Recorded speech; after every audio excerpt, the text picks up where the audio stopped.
invincible.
inside my own world of make-believe. Kids screaming in the cradles, profanities. I see the world through eyes covered in ink and bleach. Cross out the ones who heard my cries and watched me weep. I love everything. Fire spreading all around my room. My world's so bright, it's hard to breathe, but that's alright. Hush.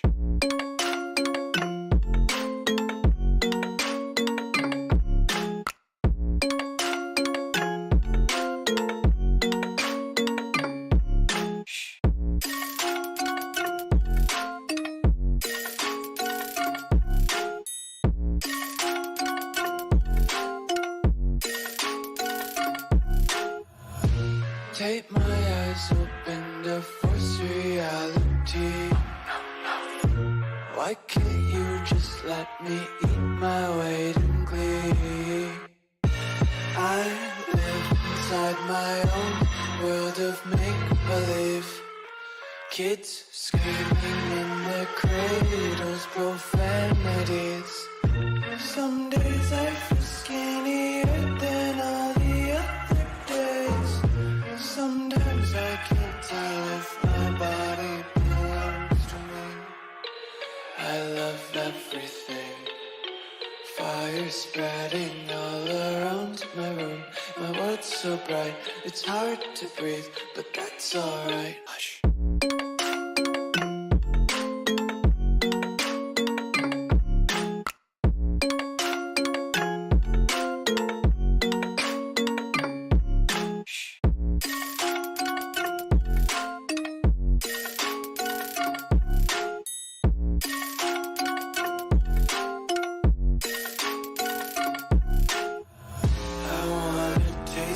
Content, hold your breath and feel the tension. Devils hide behind redemption. Honesty is a one-way gate to hell. I want to taste consumption. Breathe faster to waste oxygen. Hear the children sing aloud. It's music till the wick burns out.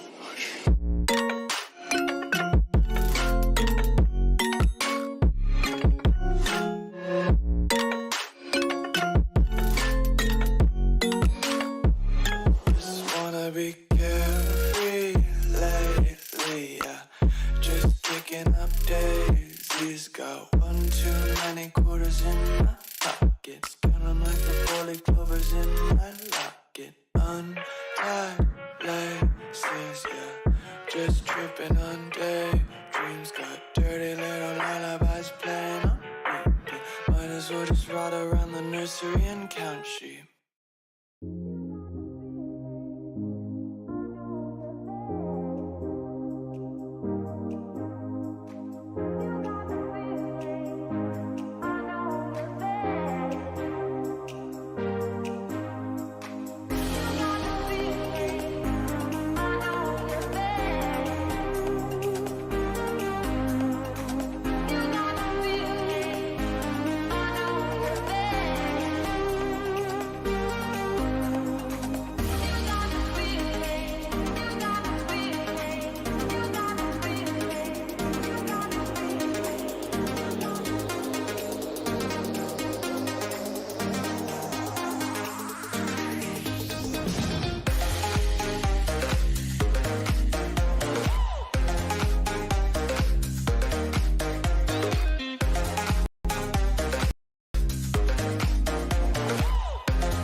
Alright, we're back, y'all. We back. I do have some videos already listed down. So, yeah, let's do this shit. the YouTube to MP4 converter. So I actually so this stream is going to be the Bronze Magic stream. It's still gonna happen. We just need to do some downloading some videos first because I realized that whenever I download videos, they tend to be much more like cleaner and much more easier to watch than rather than fucking, having to do all this shit because y'all know now YouTube don't like ad blockers, right? So they'll do anything to get the ad blocker off. So obviously Brown's Magic had videos on Joker and Joker 2. So literally for this today, I literally finished watching both movies just for today. And I'm gonna say right now, Joker 2, the thing with Joker 2 is that it's not, yes, I compared to the original, it is bad. But I'm gonna say this right now, man. The singing, I feel like I feel like Joker 2 low key focused more on the singing rather than the actual story itself. Hold on a second. Yeah, you can't see anything. Um, yeah, that's how I feel. I feel like Joker 2, the problem, it's not the acting. The acting was actually not that bad. The acting is actually pretty good. It's just, I don't know. It's just it's just the script. That's the problem. The problem for it is just the musical part. I find the musical part for Joker 2, I feel like it took the majority of the plot over the fucking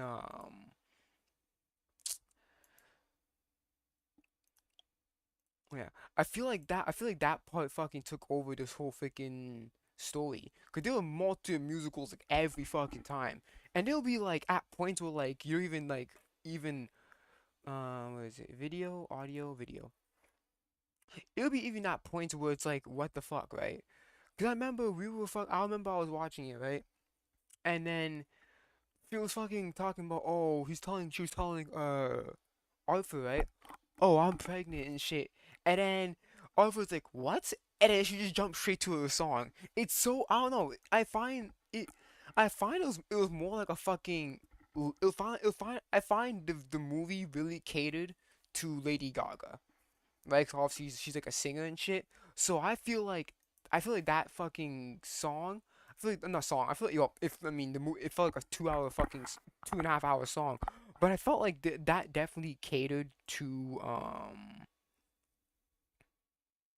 I feel like that definitely catered to Lady Gaga for sure.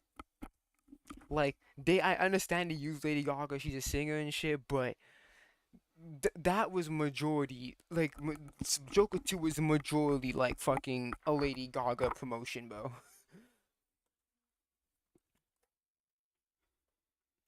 I don't know. I don't. It didn't really feel like Joker, man. Felt like Joker took a back seat in the I felt like Joker took a pretty big back seat in the what is it? Copy link address. Wait, can I save it as can I copy save link content as what? Can I do it as a can I download as an MP4? No, it's not gonna work. I have to do the converter. Alright. Just give me a moment. I'm gonna have some videos to put to converter, and then we're gonna start. Yeah, that's how I feel about the Joker too. The Joker movies. Joker 1 was actually good. I like Joker 1. I feel like it should have stayed at 1. I feel like 2 is pretty much just there's no point of Joker 2. There's really no point of Joker 2. I feel like it was just more like a it was more like it was more like a fucking it was more musical than actual crime fiction. Just give me a moment. I'm halfway there. I'm just converting the all the YouTubes right now.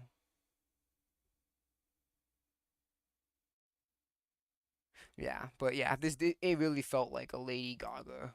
Like that's my reaction to it. If I had to give it a rating, I'll give Joker 1, the first Joker, I'll give like an 8 out of 10. And then for Joker 2, I'll probably give like a 4. Or like yeah, I'll probably give like a 4. Or maybe like a 5. Because again, it's not the acting was fine. Like no joke, the acting was pretty okay. It's just the script. It's just the script that they got. It's just the script that they had was fucking terrible. So yeah, it was literally just it was wait, no, that's not one. It was legit just nothing but it was legit nothing but a fucking basically a 2.5 hour Lady Gaga promotion, bro, on her singing. Okay, I'm almost done. I have 2 more videos left, and then we'll fucking convert it. But yeah, that's just how I feel. That's how I feel about it. It's Joker 2. It's not the worst thing I've ever seen because it I've seen worse. Again, it's just the fucking Jeez, she's still on Moist Critical. Okay, whatever. I only listen to Moist when it comes to anime opinions. I only listen to Moist Critical on that shit. I'll watch any other Moist Critical video, but when it comes on to anime, I just ignore him completely. Fuck, bro.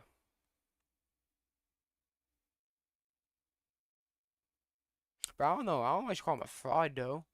But again, I mean, I understand why Browns would say that because he did say that, oh, if Aaron was this uh mustache twirling villain who did it all for no reason, then uh-oh, I'll be bad. And he said otherwise.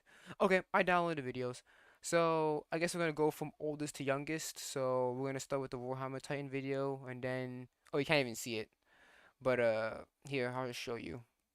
I'll show you the order of what we're gonna go by. So where is it? Right here. So if you go by old, we'll go by oldest to now to latest. So the first will be Warhammer, then it'll be Joker 2 rant, then it'll be every reason why Aaron did the rumbling, and then Joker 2 and Aaron, and then Penguins is a fraud. So let's just egg out here. We don't need this anymore. I got what I needed from there. Um, Let me just go in my Finder now.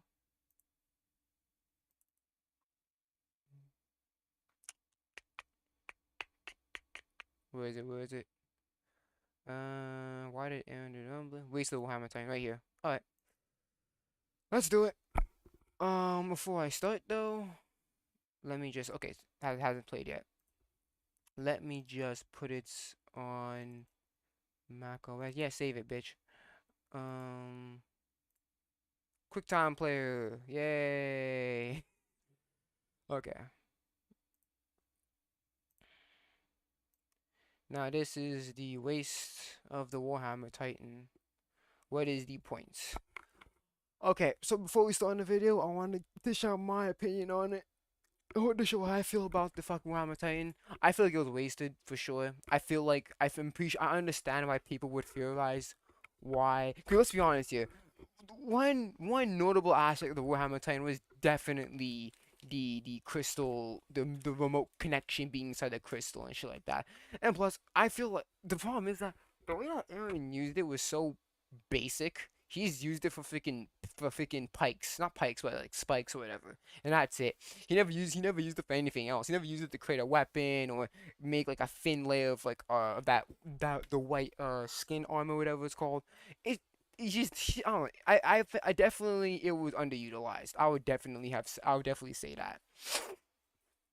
Especially the whole freaking it's like the same thing the fucking part of the part of Armor Titan where they had the ability to transfer the brain function to the body or to the rest of the body or whatever. So again, there are so many ways that Aaron could have survived getting decapitated. Unbelievable. But again, it the writer fell into a Mara situation like Kishimoto where Mara was too powerful for the hero, so they need some fucking third party to come in and interrupt shit, or in Aaron's case, basically strip him of his agency. But let's continue. This is the first video we're gonna be watching is Brown's well, hold on a second. Hold on, let me just widen it. Oh shit. Here, there. We're just gonna watch Brown's how she feels about the waste of the Warhammer Titan. Let's continue. Hey everyone, as I announced on Twitter, I am making a small series of 20 videos. Jeez, is that an oxymoron? I'm making a small series of 20 videos to explain exactly what I think went wrong in the Attack on Titan ending.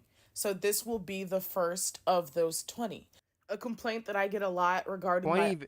That's a hefty sum. 20 videos. Holy shit, that is a hefty one. Okay. other videos were that they weren't really uh, on a contained topic. I do kind of veer off into other problems. So I'm trying this to keep everything as clear and concise as possible. So, our first topic, the waste of the Warhammer Titan. So, one of the early theories with Attack on Titan, like once we got to season 4 in the manga, which were chapters 100 and like beyond, 100-ish and beyond. Once we got to season 4, one of the theories were that Eren was going to go on this Titan collection spree, right? He was going to acquire every Titan and somehow metabolize them or something, some way, get the Titan curse removed in that way. So it became clear that this wasn't the goal when he had the opportunity to eat the Jaw Titan, but instead he did not. He used the Jaw Titan as a nutcracker to crack open the crystal that Lara Tiber was in, who is the Warhammer Titan. So the question easily becomes why? Why did Eren not eat the Jawhammer Titan? Why did he specifically choose to only acquire the Warhammer Titan? Because Falco needed. Oh no, yeah, Falco needed it. That's why. Because if Aaron ate Porco, we wouldn't have the Falco Titan. No bird Titan. Caca. Doesn't make That's not the hindsight reason. sense. Also, Eren has seen the future. He understands the events that are going to happen. We don't know to what extent he knows the future, but we know certain things, right? We know that he knows that And that's again, that's sort of a problem because we don't know what we don't know exactly what he knows, right? So we can, so basically to the end of time, we can basically assume what he thinks, what he saw or not, right? Because we don't know what exactly he saw. So again, to the end of time, we can only assume what events did he see or not, or how precise or how accurate did he see it, or did he see every just every a summary of every major event, or did you see like the whole fucking every finite detail or whatever? We don't really know.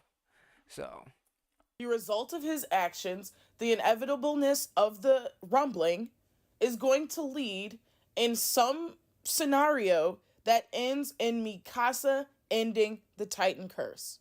Now, we know that Eren's problem shifted from being the Titans, from being the Titan curse, to being hi, my name is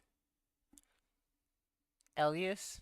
Hi, Elias, or Jeffy. I'll call you Jeffy from now on. It's easier that way. humanity Hi, that Jeffy. wanted How to you doing? snuff Paradisians out of the What world. doing? We know that. Eren was against his friends acquiring his own personal Titan because, as he said, he wanted them to live long, happy lives. Hmm. Trust me, that is going to be a future video, right? Yeah. So, we know that Which is also kind of contradictory because in the later on he literally says he didn't know if his friends will survive or not.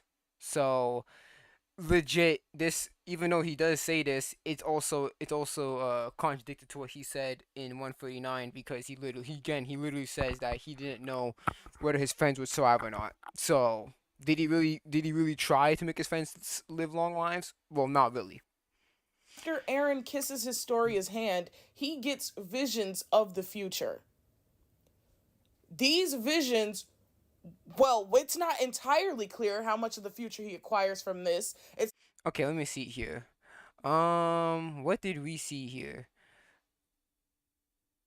Uh, okay, okay. We did not see some of these shards in the series right here.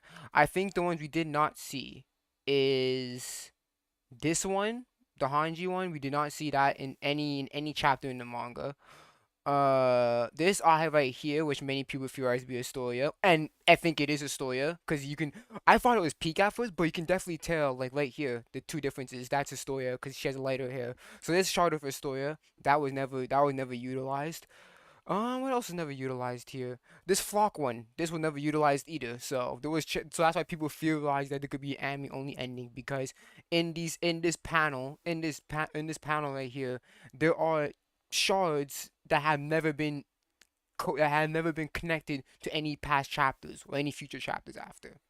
So yeah.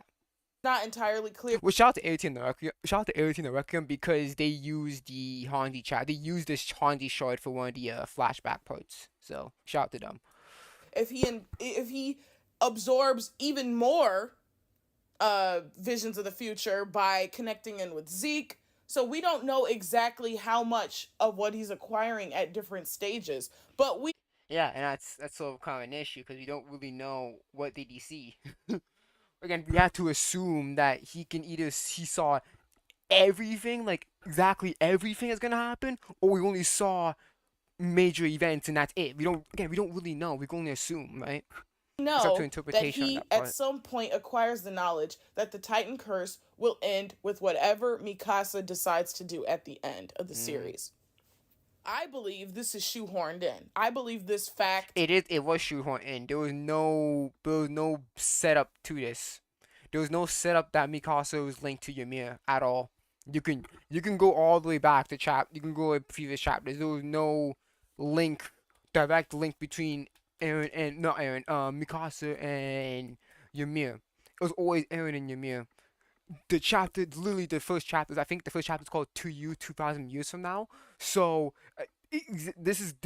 and this is clearly, even from the title of the chapters themselves, their chapters are connecting Eren and Ymir, the founder Ymir. That's what I mean.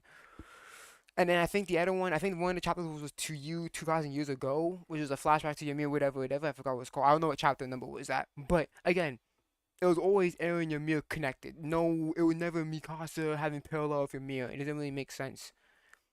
that Mikasa was the key to figuring out. And at that point, it kind of diminishes the impact of Ymir's. You were seeing Ymir's eyes for the first time, because the first time you ever see Ymir's eyes, it was Eren telling her, you have the right to choose. You're not a slave to anyone or shit like that. And the first time we see her eyes clearly is in that chapter with him and with her and Eren having a one-to-one together. Like, come on, man. It kind of diminishes the impact of that scene. And not only that, think about the words he was using too. He was basically using the same words that Historia used to him, and he's just passing on to Ymir. So come on, man. I don't know how people did not see that. Whatever, bro. In the Titan curse, I believe that is an ass pull. I believe that is shoehorned in. And one of the major reasons why I believe that is because instead of Eren just allowing Historia to become a Titan for a couple days, right? He somehow convinces her that she should have a child, which is a forever commitment. With her. I don't think he convinced her. I think that she brought it up. That's the issue. This is another issue that I have with it. We don't get this. We don't get this conclusion of this conversation. So we don't know what the fuck happened between we don't know what happened between we don't know what happened before what we don't know what happened we don't know what happened that led to this question, and we don't know what Aaron's reaction to that question. That's the problem. We kind of have to fill in, you have to headcanon the gaps, and that's not good. Ex-bully, right? So these things. And don't forget, yeah, she got impregnated by her ex-bully who used to throw rocks at her, and again, rocks can kill people. Like if you throw one rock to the head, concussion, bro, easy concussion. Don't make sense. If knowing their technology, they probably got some infection or some shit. he knows that the rumbling is going to end in the Titan curse being eradicated, why not have Historia be a Titan for 10 minutes? or a day or 2 days or 2 weeks, however long it took for things to end the rumbling. 2 months, even. Who cares, right? She has 13 years to, before she would have to perish from being a Titan. So we know that at some point, this all falls apart. This all does not make sense. It doesn't. Unless he wanted Historia to end up with this child because, I don't know, let's say, for instance, it was his own child. But with the way the ending's written, apparently that's not Aaron's child. So it's not. It's not. It's factually not. If you go into the guidebook, it's factually not his child. That. I remember I told someone that on Reddit and they didn't believe me. And I said, "Yo, look at the guidebooks." The guy never replied back because he knew I was right. So the Warhammer So. Titan ability, he specifically sought after it, right? Which is why he discards the Jaw Titan, even though he had the opportunity to eat the Jaw Titan. He uses the Jaw Titan as a nutcracker to absorb the Warhammer Titan ability, and then he discards of the Jaw Titan. Yep, cause Falco over here needed to get that ability, so that's why he need to make sure Falco got that ability. You know what I'm saying? Bird Titan, caca. Doesn't want it, which means he was choosing specifically, I want the Warhammer Titan. Now, if you remember that scene correctly, Aaron shows a very mature side of himself, a very tactful, thoughtful, scheming side of himself when he figures out how exactly the Warhammer Titan's abilities work. He notices the cable underground that connects to the Warhammer Titan. He notices that there's a remote ability to control this Titan from a crystal that could be wherever, right? And so Aaron, at this point, he has the Founding Titan, he has the Attack Titan, and then he absorbs the Warhammer Titan. The Attack Titan, it fights for freedom, right? We're gonna make a video about that. You already know. Mm-hmm. The Attack Titan is the perfect Titan for Aaron because, as Levi said in season 1, no matter what cage you put Aaron in, it's his spirit that will never be confined. That's a true monster. He fights for freedom no matter what, at all costs, and that's what the Attack Titan represents. So it's perfect. It was just, you couldn't have written something better than that. That is peak fiction right there, right? So the Attack Titan, we learn, has the ability to see through future holders' eyes. So those are the two abilities of the Attack Titan. It's the nature of the Titan, which is fighting for freedom, and it is particularly skilled in hand-to-hand combat. It's a good Titan for that. And it has the secret ability that... I mean, is it really good for hand-to-hand combat? I mean, you can kind of say so, but you can only assume that because the way that Aaron used it. That's the only reason why you can say it's good to hand-to-hand combat, because Aaron himself is good at hand-to-hand combat. He was one of the best. So it's only good at hand-to-hand combat because of how Aaron used it. It's the same thing as that's like saying the female Titan is good at hand-to-hand combat. Well, not really, because it's how Annie used it. That's why it looks so good to have for hand-to-hand combat. It's not inherently good at it. It just inherently can see the future. Besides that, there's nothing special about the Attack Titan. No one else in the royal family, no one else who knew anything about Titans knew about, that it could see through future holders' eyes. These are all great, amazing abilities. Cool, great, awesome.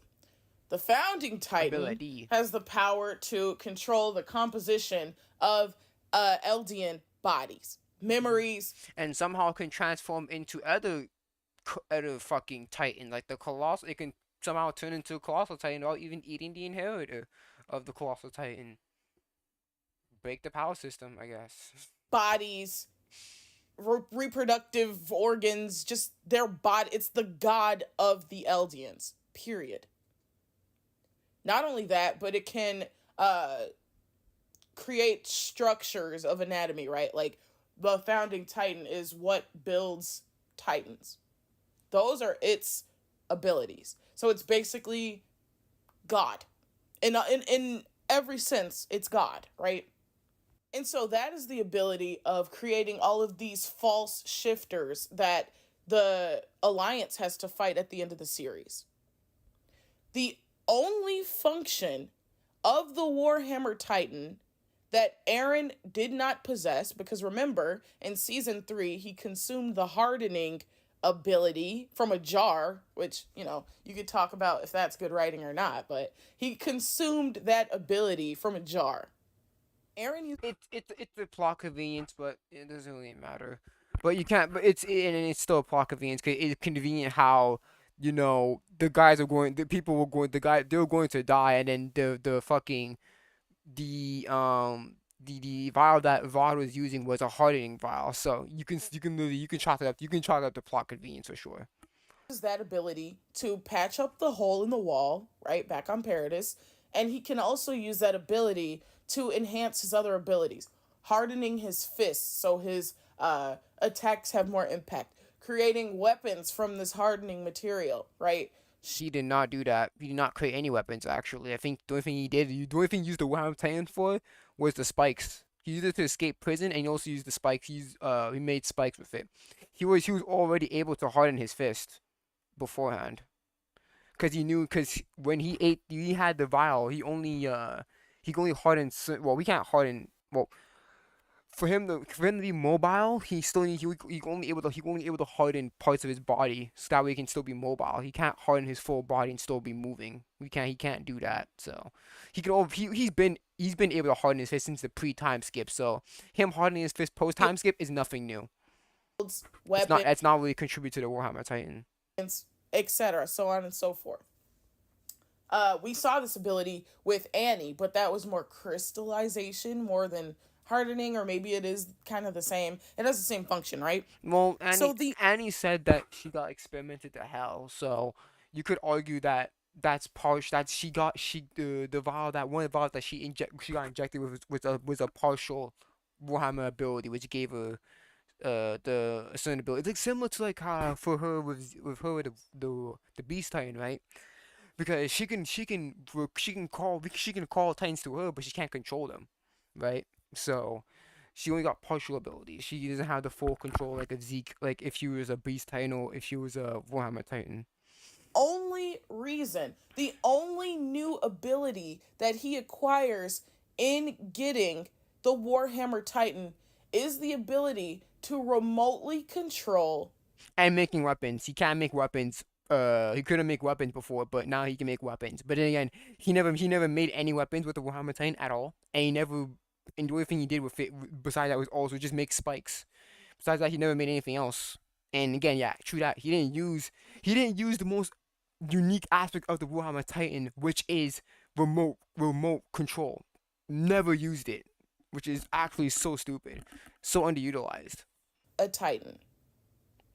That is the sole new functionality of acquiring the Warhammer Titan, which Eren discriminately chooses to do. He doesn't go on a Titan consuming spree. He doesn't eat the Jaw Titan, even though he had the opportunity. He could have. He definitely could have. All he needed to do is harden his teeth, and he chomp on Porco dinner. To consume. And then guess what? He'll be fucking unstoppable because guess what? Because all he has to do is encase his fucking skin like that fucking Warhammer shit, and nobody's gonna be able to fucking pierce him. So if you have a fucking Spundus or some shit. Besides that, you have no agile Titan coming slicing niggas and shit. But hey, Porco needed the fucking jaw Titan, so that's why. So apparently he might have probably saw Porco pulling up in his thing, whatever. Them both. He chooses to eat the Warhammer Titan for the specific ability of remotely controlling the Titan. But again, it's never used, so who cares? It's legit. It's never used. He never uses it. So what's the whole point? The only thing he used it for, the only thing that he probably used it for is to escape out of prison. But then again, he had Jaegers already secretly in the military themselves. So easily could have gone some Jaegerists on I'm on duty to watch Eren Yeager could have easily have some guards sneak in and get Eren out easily. So like pretty much that's the only reason why you only use the Warhammer 10 for, which is to escape prison. That's it. You never really used it for anything else, any else importance. Now you tell me if that had any significance at the end of the series. None. It's one of Aaron's final plays. It's one of his final moves as far as this war goes. It's one of his. Yeah, I know. He used it against Porco and Rhino. I know he used the Warhammer Titan, but it's still underutilized because one of the most unique aspects of the Warhammer Titan is the via remote control, right? And he never uses it, which is like, what's the whole point then? What's the whole point of putting that in the story if it's never gonna be pretty much utilized ever? Final. Mata just had her in the nape, and that's it, bro. That's pretty much it. There's no point of having her in the crystal. Tactics. So what purpose did it serve? What purpose did it serve? You can say it made the world hate Paradisians. No, that's what his attack on Libero did. Without consuming the Warhammer Titan, it serves the same function. So he clearly acquired the Warhammer Titan, and the abilities were clearly described to the audience as proper build-up to the fact that at the end of this series, something would occur Yeah, what a twist! Some major plot twist. He wasn't in the skeleton at all. He was actually somewhere underground. I don't fucking know. involving Oh this shit! remote control funny, man. ability. That is the only function of the Warhammer Titan that Eren does not possess with all of his other Titan abilities. Yeah, but apparently he can also use every other Titan ability, right? Because he could somehow transform into a Colossal Titan without eating armor. So he could have used the fucking Armor Titan ability and transfer his brain function to the rest of it to the rest of his body. Mm-hmm. Shit, man. Again, it's the whole Madara Yuha issue. It's just the fucking that character's too overpowered. So we need to pull some shit out of our ass to make the win seem believable. And how they did it was basically Eren never had much agency to begin with. Switch up Eren's goals. So what the audience can infer from that is that at the end of this battle, a deception will occur where Eren is remotely controlling a Titan. And that was such a good theory because it just made so much sense. Like that, legitimately, that was actually a pretty good theory that people had, which that was pretty cool. Let me show you my shit. But again, it was to waste because again, was that aspect of the Warhammer 10 was so useless. There was no point. There was no point having the crystal thing here. Let's let her have it in the nape and that's it, man. There's no point. Does that happen? It does not. He has the power of a god. He has the power to decompose an Eldian's body and build it back up from nothing. He has the power to create. I think she misread it. He had the power to change the body.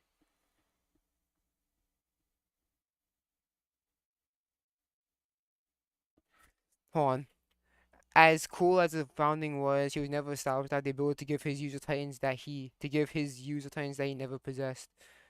Oh, to have the ability of the other user's titans that he never possessed, but Yamana cool fight sequence. Yeah, exactly. It doesn't make any sense. It breaks the power system because it's been established for legitimately chapters upon chapters upon chapters that if you want to get multiple shifter abilities, you have to eat the shifter or the shifter spinal cord, whatever. But again, that just breaks it completely. Cause but our logic's like, why didn't Frida use all those other abilities that she had? It just breaks the power system. Oh shit. Let me just. shifters. He has the power to and the will to fight for freedom. He has the hand-to-hand combat skills. He has the hardening abilities to fashion weapons and to make his own punches and kicks more impactful.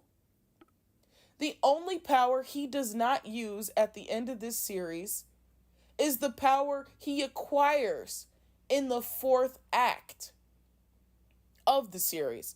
Does that make sense? Where is the payoff? There is no payoff. It's to the point where Legit, there is no payoff. There is none. That's actually true. There is no payoff for that aspect of what I'm saying whatsoever.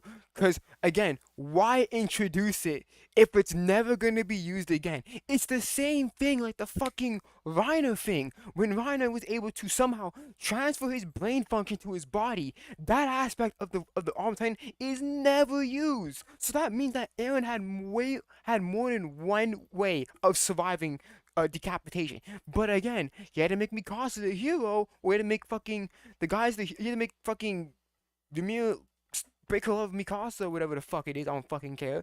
So that's why he never used it. It's stupid. it makes no sense that he acquired the Warhammer Titan ability. It doesn't make sense. It's And a this scam. is one of the holes that people who enjoy the ending of the series don't think about. Because it's all about the emotions, baby. It's all about the emotions and the themes and all that shit. That's why people fucking don't think about it. Because they're too emotional and all thematical to fucking think about it actually logically and say, wait a minute, hold on. That doesn't make any sense. Why didn't he? What's the point? What's the point of introducing that aspect of the ability if it's never used ever again? One of the holes that the anime onlys who were just in it for the big massive fights, like just to see two titans fight, two what do you call them? What's the word? This is what people who were just in it to see Yeah, the it's shock value. kaiju battles Yeah, it's just shock value. That's just what it is. were in it for. People waiting 2 and 3 years between releases of the next season. Yeah, because people are bummed. They don't want to. They don't. If you read the manga, you would have known the ending years ago. But people don't want. People are so. People have like fucking severe ADHD. They can't even fucking read a fucking manga about fucking being bored to death. So they're just gonna just wait for the anime to fucking arrive. Even though if you actually read the fucking manga, you would have known the ending years ago. Forget about these things. They don't care, frankly, about these things. If Historia had to suffer, Yeah, I wouldn't. Yeah, because if you cared enough about the series itself, you would have gone to the manga. That's what I did. I watched the anime. I'm like, oh shit, manga. I have to wait for the anime. No more new seasons. All right, let me see if there's manga chapters up. That's what I did. Fuck man, I'm planning on doing a One Piece too, cause One Piece is on a fucking big break. So I'm just gonna go on a fucking One Piece binge watch, and then when I'm finished up with Wano or whatever, I'm gonna read the Elbaf arc and shit like that. for Because being a if Titan, you don't know, the One Piece anime is the One Piece anime is on hiatus until April of next year. That because for the whole remake and shit to take that spot, to take the gap away. Well, not take the gap, but fill in that gap. So the original One Piece anime will not be returning until next year. So I have half a year to catch up on One Piece, and honestly, I think I can do that. I'm gonna start on tomorrow. for all of 2 months, max, 2 weeks, 2 minutes, 2 days, 2 hours. Why not let her become a Titan? If Eren knew that the ending would result in the Titan curse being made obsolete by Mikasa. Why?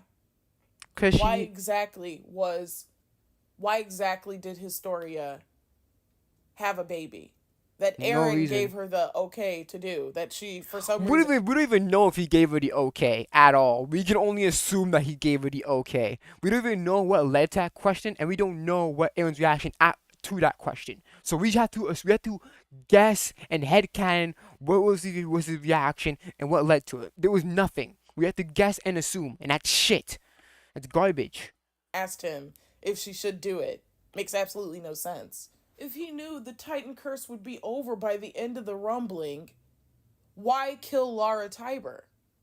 Right? If he's doing all of this so humanity can see that just Eren is the big bad and all these shifters from all different walks of life, including the royal Tiber shifter, the Warhammer. Okay, pause. The only way I see the reason why Aaron would take in the Titan is because we know as a Titan, the Warhammer Titan can make weapons. So if they go on that blimp, right, that the scouts are going into, and the Warhammer got back up and shot an arrow for that blimp, they're fucked. That's the only way I see. That's the only logical way I see why Aaron ate the Warhammer Titan is to prevent the blimp that they were on to be destroyed by the Warhammer Titan. That's the only thing I can assume. Um, and the fact that Aaron's conversation with his story was thrown in between Aaron's conversation with Zeke about Mikasa makes it even more pointless. Yeah, it does. It makes it more pointless because when it's weird because when Zeke is literally talking about Mikasa's love for Astoria, Aaron's not even thinking about Mikasa. He's thinking about his conversation with Astoria, right? And this is what I get. This is what I tell people. When people were telling me, "Oh, but it was Aaron and Mikasa," all this, I'm like, okay, what about this then? In the chapter, right? In this chapter, when Aaron was explicitly not Aaron, when Zeke was explicitly talking about Mikasa's love for Aaron, right?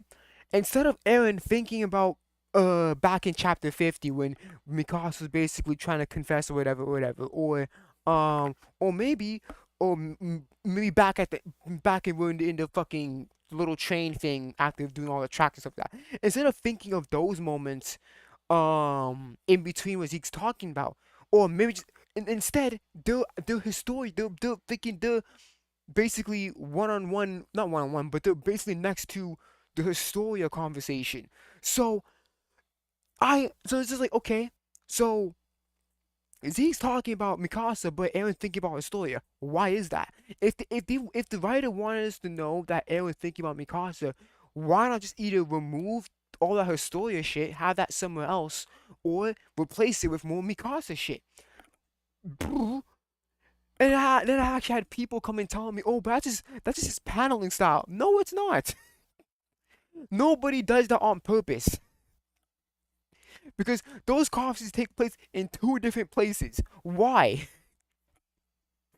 Like what? Shifter came together to defeat Aaron. People on Twitter be stupid sometimes. Wouldn't that be a beautiful kumbaya showcase? He has the power of gods. He does not need the Warhammer Titan. He does. Which just I mean, he factually doesn't really need it because if he can transform into a fucking colossal titan, he can pretty much use the Warhammer Titan's abilities already, even without eating it. So yeah, again, the only logical reason why I'll see him eating it is because he didn't want the Warhammer Titan to shoot down the blimp that they were on. That's it. Besides that, there was no other reason why. There's no other reason I can see why fucking Aaron ate the Warhammer Titan because he barely used its abilities. to my point that he specifically ate the Warhammer so he could have this remote ability that is 100% leading to a deception. Because why else would he go through the trouble? And he is being discriminate. We see that in how he discards the jaw and does not eat the jaw. So you tell me, Attack on Titan fans, why did Aaron eat the Warhammer Titan? It wasn't to frighten the rest of the world, because he did that by killing the world leaders and with the attack on Libero. Shifters would have been shifters for 2 more days or 2 more weeks, however long it takes between the attack on Libero and the rumbling. Whatever that space of time was, it wasn't long, okay? Aaron knows that this all ends, that the rumbling itself ends with him only completing 80% of the rumbling because Mikasa. How do you even know he completed 80%? Did he just again? Okay, the 80% shit. Where did he get that number from? Did he just? I'm assuming he just pulled it out of his ass. Cause how does he know the whole pop? Again, I don't even know how he does it. How does he know how much he killed? Did he keep track of how many people he killed? Did he count as he stomped on their bodies? How does he know he killed exactly 80%? Like, is he just pulling out of his ass? I killed about 80%, maybe. How you know he killed 80%, man? You just pull out number out your Stops ass. him, and some action she does Mm. results in the Titan curse being lifted. So you tell me why Historia could not have been a Titan for 2 days when Eren knows the Titan curse is going to end. Hold on a second. He knows the Titan curse is going to end by action of Mikasa. So what does he mean? Hold on a second. I want to see if I can see you guys see my picture. Hold on, dodge that. Let's see. You guys see me? Okay, okay. Guys can't see me. Good. Um, we're going to stop the cycle of children eating Titans and eating their parents and blah, blah, blah, blah, blah. He knows that this ends with Mikasa killing him, well, doing something that results in the Titan curse being removed. So if we're to give this story the benefit of the doubt, let's say he acquires that knowledge when he touches Zeke. Okay, we can give the story the benefit of the doubt. Even though it's not clear, let's give it the benefit of the doubt. He acquires the knowledge that Mikasa would be the one to end the Titan curse by way of killing him. Even though that's not specified in the series at all. No. Even though it's kind of framed in a way that as Eren kisses there's no build up between the special connection between Ymir and Mikasa. That's why people think it's an ass pull. Me included, because it's so it's not. We haven't seen any prior connection to Mikasa and Ymir until this point, and the only pillar they only had was the love thing. That's the only thing that they had. Besides that, there was no connection that Ymir and Mikasa had at all.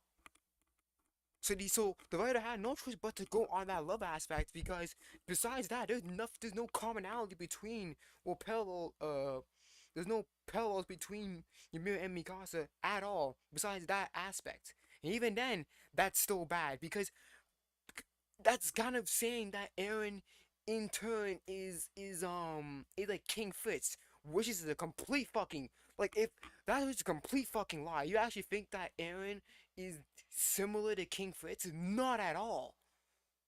Not at all. Even he's the opposite, right? Because the reason why King Fritz is out here killing people, he's doing it for power. He's doing it for the power of the Eldians. Eren ain't doing that. He's doing it for the survival. He doesn't care about fucking he doesn't care about fucking Eldians rising on top. He doesn't care about that. He cares about his home surviving. That's what he cares about. He doesn't care about Eldians being on top, or the pride of the Eldians, or whatever fuck it is. He doesn't care about that. So how in any way that Eren is a parallel to King Fritz? Even on that aspect of love, Eren is not not even close to King Fritz. Because Eren never treated Mikasa poorly like that. Alright? He never, and even if he did, it was never out of malicious intent. Alright? He never treated Mikasa as badly as King Fritz did Ymir. So that parallel doesn't even make much sense. It's so flimsy. It's legitimately so flimsy. Because Eren actually cares about Mikasa. King Fritz don't care about Ymir at all. Not at all. And we saw that in the manga itself. So that parallel is so fucking flimsy already. So that's why it's so. Oh my goodness, bro. Oh my goodness. He bro. acquires this knowledge, right? We'll give it the benefit of the doubt and say that Eren unlocks more memories when he connects in with Zeke. Yep. We'll say that. We didn't know. We didn't see it. That would then explain the plot hole of. Eren never stated it or implied that he unlocked more memories when touching Zeke. Why is he crying, bitching, and moaning about Historia becoming a Titan if she'd just be a Titan for 2 minutes? That would patch up that plot hole. Even though it's not specified that he doesn't understand Mikasa okay, pause. But even in the anime, where Eren was seeing on this fucking the high school cast timeline, he wasn't even like shocked that he wasn't even like, he had no like physical reaction to seeing that. So we don't even know was that either a new memory, an old memory, like if it's a new memory, he would have reacted to some. He would have reacted something. Would be like, "Oh, what the hell was that?" or some shit like that. There wasn't any no reaction. We so there's no not much evidence that he even gained new memories at that point. It's like he already again it's like he already knows what's gonna happen. He didn't gain new memories at that point because he had no reaction to gaining more memories. So In there's the no Titan evidence. Curse, when he There's no evidence that he actually factually gained more memories. is Historia's hand. That's not specified at all. We don't know that he didn't get that there. We And don't that's a know that problem. Isayama did not mean. We don't know what Isayama wanted Eren to see all in that moment. We'll give the benefit of the doubt there, even though we will have a video about Historia's pregnancy because there's still plot holes and discrepancies in that. Oh, there is. So we'll give the benefit of the doubt with that. So then, in that case, we also have to assume that he's operating in Libero without the knowledge that the Titan Curse would be lifted in like at the end of the rumbling. We have to assume that that's how he's operating. He doesn't know that yet, right? Let's say that he gets that vision of the future when he connects in with Zeke. Okay, fine. It's And that's the problem. We have to assume with use headcanon to make it make sense. That's bad. That is terrible. If we have to use headcanon to make the story make sense, that's awful. That is trash. still doesn't answer the question of why he acquires the Warhammer and does not use it. It doesn't make sense. Why go He does not use one of the most unique aspects. He never uses the probably the best aspect of the One Man Titan, which is to remote control itself. Never use that aspect ever. And when people fucking had that theory, it makes so much sense because think about this a second. It was already hard to notice it on a 15-meter Warhammer Titan. Can you imagine it on a 350-meter colossal titan surrounded by wall titans? Nobody was ever gonna notice that cord on its leg or whatever. So that's why people had that feeling like, oh yeah, it would make sense because the lions wouldn't even the lions would be able to see the fucking cord because if they either get too close, they burn to death, or the titan's too fucking big relative to the size of the cord. So through the trouble? Why in Lara's life? Right? Somebody who could have been a part of this great, amazing plan to make his friends the super duper and that's the issue. Yeah, Philhorn, that's the issue. It's that there is no concrete interpretation. There is no concrete answer. So we don't fuck. You just push out your ass. Then that's the only way to make the story good is if using headcanons. And that's bad. If you had to use headcanons to make a story, to make the plot points connect, that's terrible. heroes, even though he didn't know if they would survive. That's going to be another video to keep your eyes peeled for. It just doesn't make sense at the end of the day. Why go through the trouble? And then somebody could use the excuse, well, he was trying to lose. He's trying to lose on purpose. But the ending contradicts that. The ending, chapter 139, last episode, Eren literally says flat out, I was literally aiming to kill everyone 100%. But I was killed at 80%.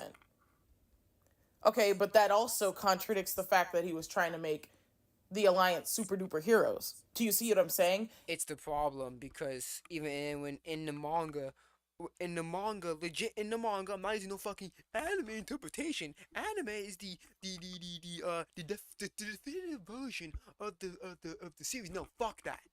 Alright, because I shouldn't have to be fucking using an adaptation to hold the story's weight. No, the source material should be should be good on its own. I should not be using the definitive anime version to use it. No, I'm gonna use the fucking manga version.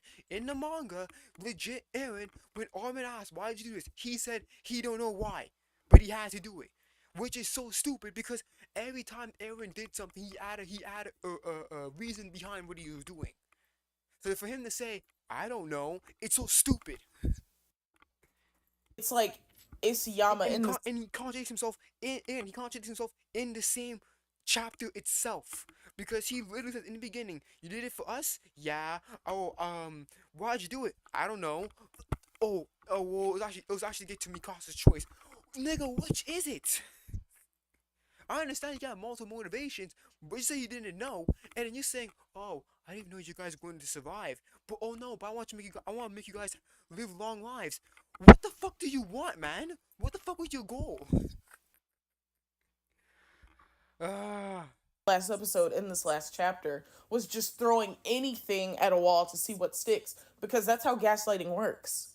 Then the audience, the fans, will pick one of those reasons to justify why the end is the way that it is.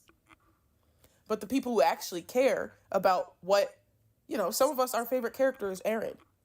not mine. The people who actually care. My favorite character is actually Jean, not Aaron. Aaron was a close second, honestly, but with that ending, that nigga dropped down. Jean's on top for me. About what his true intentions were. I'm sorry, I can't Jean accept number four one. different things. This man was logical. John was logical. Like, he was basically a mix of Armin and fucking Aaron, because when Armin had a plan and it never went to fruition, he fucked up. And then John had to pick up the pieces, be like, alright, nah, we're doing some improv. Hey, we're gonna do this, we're gonna do that. That's why I say, and that's why I understand why people would say why Jean should have been the commander, or Jean and Armin should have been co-commander or some shit like that. Because when it comes on to improv thinking or fast or quick thinking, that's Jean. Jean got that. Armin's good at planning, right? I understand that. But when it comes on like what's that freaking called? When it comes to fast thinking and like on the move thinking, that's Jean. And to be a commander, you need both of them shits. And Armin only had one of them shits, because when people were looking at Armin to see what other plans he got, that nigga was stuttering. That nigga had nothing. You nigga had nothing. Alright, his mind was as blank as a sheet of paper. So that's why I understand why people say Jean was deserved to be a better choice of commander than Armin. That's why I understand why people say that, or people would say Jean and Armin should have been co-commander, or should have been sharing the role of commander. Because as good as Armin planning skills are, he's not a good improv thinker at all, and we saw that in the series. They're all contradictory. He didn't know if they would survive, yet he wanted to make them superheroes, yet he wanted to kill 100% of everybody. So who are they superheroes to or for? Had he killed everybody, they would be public enemy number one back in Paradise. Had he not killed everybody and, left the world in their hands and they all got shot, then what? Right when the guy, And that was stupid. That's stupid. Oh, what happened was, I'm Armin. I killed Aaron. And they just believe him. No asking for proof, no asking for nothing. They just believe, yup, he killed Aaron. Aaron is actually dead. There's no physical proof. And then people want to compare the Code Geass ending. We're talking about the fucking Code Geass ending. You know why people the Lelouch ending actually worked? Because there were cameras recording Lelouch. It was televised. Lelouch's death, Lelouch's assassination was televised. Alright? So there was no deniability that Lelouch survived at all. So the fact that they just hear from hearsay, Aaron is dead, no proof, I will believe you. What? That's so stupid. That's like going to a crime scene. And then looking at someone and saying, you did it. Here you go. You're the criminal. Well, what evidence? I don't know. Like, what? What? Bruh. intimidates Armin with the guns and whatnot. Fucking hearsay. And Armin's excuse is, if we still could turn into Titans, don't you think we would? Don't you think we would right now? Anyways, that is the topic for another video. So I will see you guys for the next video. Hope you enjoyed. Please comment. If you understand it, let's hear it. Open the debate. Go in the comments. Let's hear it. This is video number 1 of 20. And I will see you next time for video 2. Bye. Side note, Aaron being all mixed up in the head does not work as a concept. Oh my god, this is another problem I had. Aaron,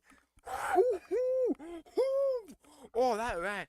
Aaron being mixed up in the head is so fucking stupid because prior to 139, Aaron was as coherent as a motherfucker. Alright, that nigga was always nigga like 2 steps ahead. So the fact that this nigga was saying, "Oh, I was all mumble jumbled up," it's so dumb because we never saw any glimpse of Aaron's head being all mixed up or whatever. That nigga was coherent as fuck. Unless a character calls him out for contradicting himself so much. Armin would have been the perfect character to do that, but he does not. So no, it does not work for the audience. It does not work for the story. That's it. Okay. That's video number one. Let's go to the Joker movie. Not Joker movie. The Joker thing.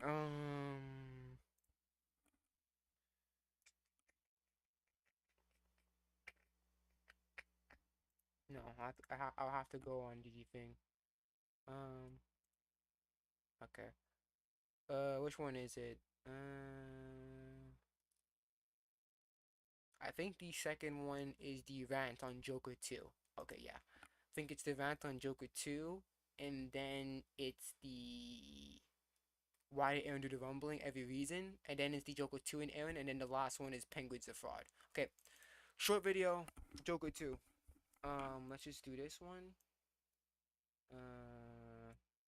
Exit out of this one. Yeah, close window.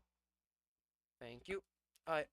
The next one is a rant. It's a short video, but it's a rant on Joker 2. I already talked about how I feel about Joker 2, and I gave it a 4 out of 10. The acting is good, but it really felt like a Lady Gaga promotion instead of a Joker movie. Let's go. Hey guys, I'm sorry. I never do this. Okay, I have done this a couple times, not gonna lie. I won't lie to your faces, okay, but I'm just now leaving the theater from watching Joker do de Folie, or however the fuck you say it. Lady Gaga. I'll say it. It's Joker 2 Folie à Deux. So it's basically two psychos, whatever. It's an actual condition where it's actually based off an actual condition where basically one insane person can cause another person to go insane. So that's basically what folie à deux is. It's an actual like condition where an insane person can slowly turn how like a person with mental problems can slowly turn a normal person with normal mental health to have those same mental problems as well. That's what folie à deux is. Joker, blah blah blah, Joaquin Phoenix, however you say that, and Lady Gaga as Harley Quinn, I believe. I don't know. That was the worst thing I've ever seen in my life. Jeez. I'm so fucking. I've seen worse. No. I wouldn't say that. I seen Velma. I've seen worse. I've seen worse stuff, but I've seen worse things. But Joker 2 wasn't good. That's it. It's mediocre. I wouldn't say it's the worst thing I've ever seen in my life, but it's mediocre. Sorry, that was the worst thing I've ever seen in my life. And I've seen movies that were so fucking bad. Okay, I'm playing up the dramatics by coughing and breathing like that, but okay. I've seen movies that have been so fucking bad that they're like not finishable. That movie was so fucking bad, I was paralyzed in my seat. I was determined to sit through. I was determined to get through that movie. I dragged my sister out. I told her how good the first one was. She hasn't seen the first one, and now she refuses to watch the first one. The first one is so good. If Joker never had a sequel, I think it would have just done fine. But if I'm correct, I'm pretty sure they casted Lady Gaga before it even started recording of the fucking movie, so they already know the whole point was basically just a promotion of Lady Gaga's vocal cords, bro. But I told her how good the first one was. Come with me to see the second. It's probably going to be amazing. And then you can go back and watch the first. No, I know it was gonna be a musical. When I heard it was gonna be a musical, I was so skeptical, and my skepticism was correct because the music numbers are the songs are fine, but it's when they happen and just some of them are just like not the right time, homie. You spend more time seeing an actual than being in the actual movie, in the actual like fucking scenes, in the other scene, in the actual reality itself. And see what got us to this point. Absolute hot dog ass. And the ending was so anticlimactic too, because Arthur Fleck was going to, someone was calling Arthur Fleck for a visit, right? And then this random dude comes in, tells him a joke, and then shanks him to death. It's like, okay. Like, okay, that's pretty anticlimactic. Like, that's how it ends. Just Joe gets shanked in the psychiatric ward, and that's it. Okay. So fucking bad. It becomes this like theater thing, like, and the funniest part is I'm a theater like kid. Like, I fucking love theater. I love musicals, Shrek the musical, like, you know, like, what the fuck was that other one called? Like Demon Barber on Fleet Street, Pitch Perfect. I love all of that shit. I'm a musical lover. I love Disney movies. I love the songs. I love all of that stuff. But I'm so sorry. Yeah, Disney songs hit. This movie was not ever supposed to be a musical. It was not meant to be a musical. Yeah, I'm sorry. The way that the Joker movie was set, the way the Joker movie was basically like how like the tone of the story was. It kind of really, musicals didn't really fit that, man. So that's why I was so skeptical when I heard that Joker 2 was going to be a musical. It just didn't really it didn't really seem right. It was like as if they were like, we have 30 minutes of like story to tell and we need to buy time. We need to like run the clock. You know, in basketball, in those basketball games when there's like 30 seconds left and like there's a 2-point difference between the winner and the loser, and they're like, okay, just pass the ball around to waste the clock. That's what the movie felt like. Passing the ball around to waste the fucking clock. That was the songs, that was the music. I'm so sorry. It was thematic and cool, like the first 2 songs. Like, oh, okay, like, she said, like, whatever character said, singing will help you, like, you know, like, patch up the holes in you that trauma formed. So that was cool, right? The first couple songs. And then I was like, okay, and then this will end with the big number, like, when Arthur Fleck comes into himself again, right? Like, it'll just like the scene where he's dancing in the first movie, like, it'll be a moment like that. But hell to the fucking no.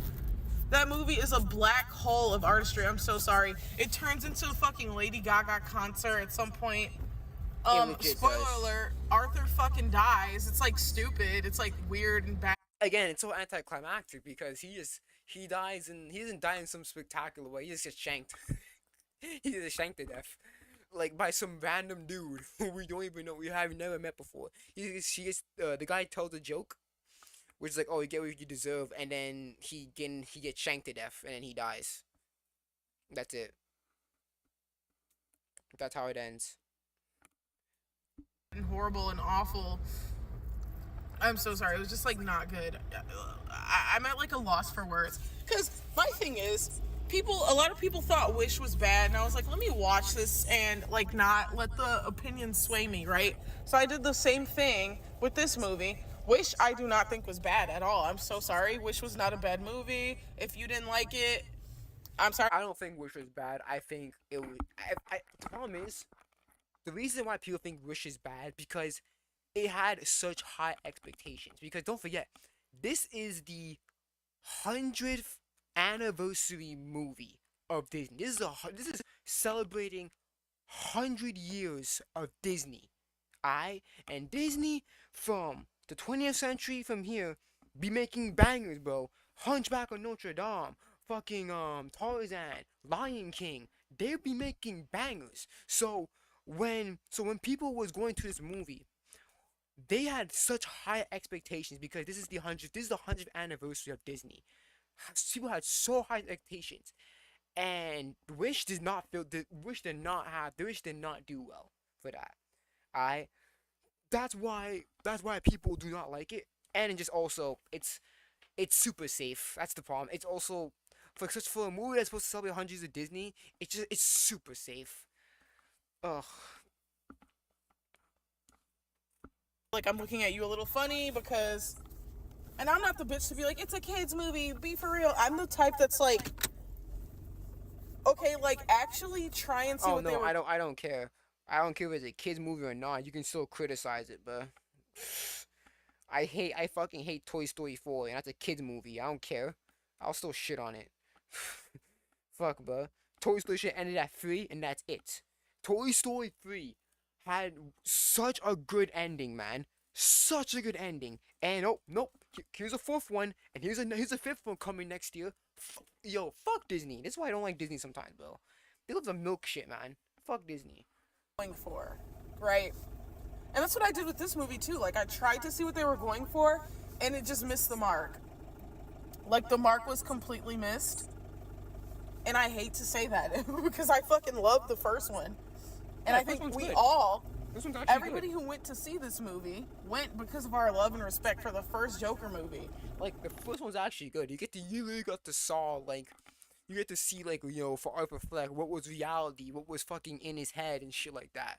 Like when he was dating when he was dating air quote dating that single mom, that was a figment of his a figment of his imagination. But when he broke into her house, that was reality because it's mentioned in the that's mentioned in the sequel that he broke into the house. So that was actually real. But like them talking to each other and them having on a date and them kissing and stuff like that and having the girl in the hospital bed with Arthur and his mom. That was all in Arthur's head. So yeah, man. I like how you get to see how Arthur sees things and shit like that, and how for him, reality it's not even it's not like concrete. So it's kind of like you get to see him like his mental state and shit like that.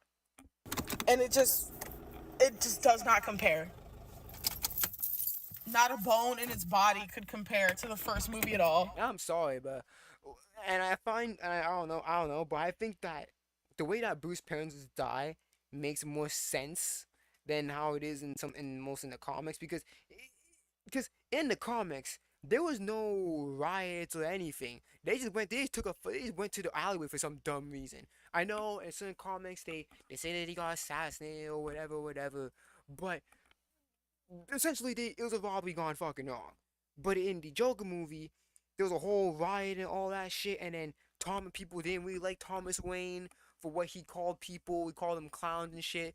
So you know, indirectly because of the Joker's popular uprising in the populace, you know, Thomas Wayne pretty much gets fucking shot at and shit like that. And it kind of makes sense at this moment because hey, it's fucking chaos out there. So you wanna be as discreet as possible. You gotta go through alleyways and shit. But then the clowns say you get what you fucking deserve and then shoot the both of you. Yeah. So yeah, the death of Bruce's parents is better in this movie than it is in certain comics. The movie was a joke compared to the first one. Like, it was really Yeah. bad. No, And I no, think the second one is a big fall from the first Joker movie. The first Joker movie, I think the Joker should have been just its own standalone movie. And if they were gonna make a sequel, do not make it a musical because that it was basically just a promotion of Lady Gaga's vocal cords. Like, that's the problem. It was just a script. The acting was fine. It's just the script itself why it was bad. all I have to say. So, thanks for listening. Sorry movie for being outside. negative, You but the know, movie just wasn't good, guys. Like, it was embarrassing. I saw people, and this is the first time I've ever seen this. People were like walking out of the theater, and I was paying attention. I was like, "Oh, she's probably just going to the bathroom." No, Never came back. no, people were leaving. People were getting the fuck up out of there, and I was like, "Holy shit!" And my sister said, "Like, I'm gonna leave," and I'm like, "No, don't." She fucking fell asleep, guys, like comatose. I was like, "Girl, what the like? Wake up! What are you doing?" At the end of the day, I bought her ticket, so she didn't waste any money. But She she was did my waste plus time one, though. and she just didn't fuck with it. Happens. Anyway, that's all for this video. I'm working on a British. What's up, British Oreo? What's up, homie? Attack on Titan video right now. It's gonna be pretty long, about 30 minutes. It's the next installment. I seen longer, homie. So keep your eyes peeled for that. And on that note, goodbye. Do not go watch the movie in theaters. I don't want that movie to make another cent or dime. And if you're gonna go, Don't worry, Balance. It flopped. It flopped. So that's what you need to know about the Joker movie. It flopped. Alright, we're done. We're done with this video. Yeah, what's up, Oreo? Let's delete the Warhammer Titan one because I don't need that anymore. And then let's open up the Joker. No, it's the Every Reason, right? No, I fucked up. Fuck, I deleted the one I was supposed to watch. Where is it? Where is it? Where is it? Oh, right here. Recover that bit. Put back immediately. Yeah, what's up, man? Delete this motherfucker. Alright. Now we are at why did Aaron do the rumbling? Let me just change this shit. We don't need this shit anymore. Close that bit. And then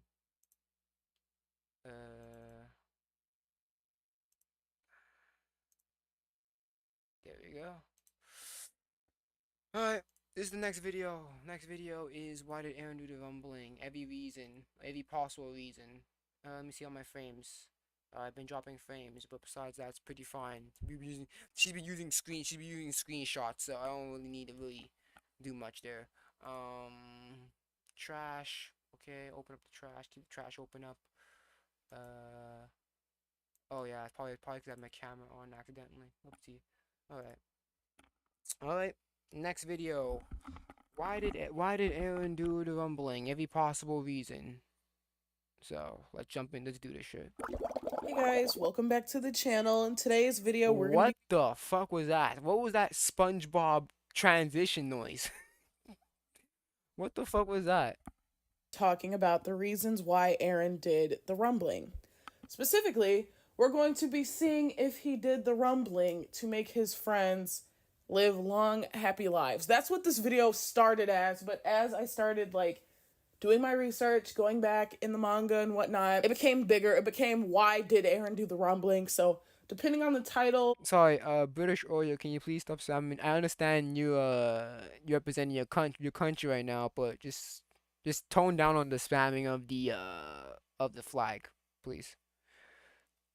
that's how it's gonna go. Let's get started. Let's not waste any time. What's up, Eden's fun activities? What's up? What's up? I'm glad that I'm slowly gathering new people here. Yay! What's up? All right. Thank you, British Oreo. Like I understand you want to represent your country.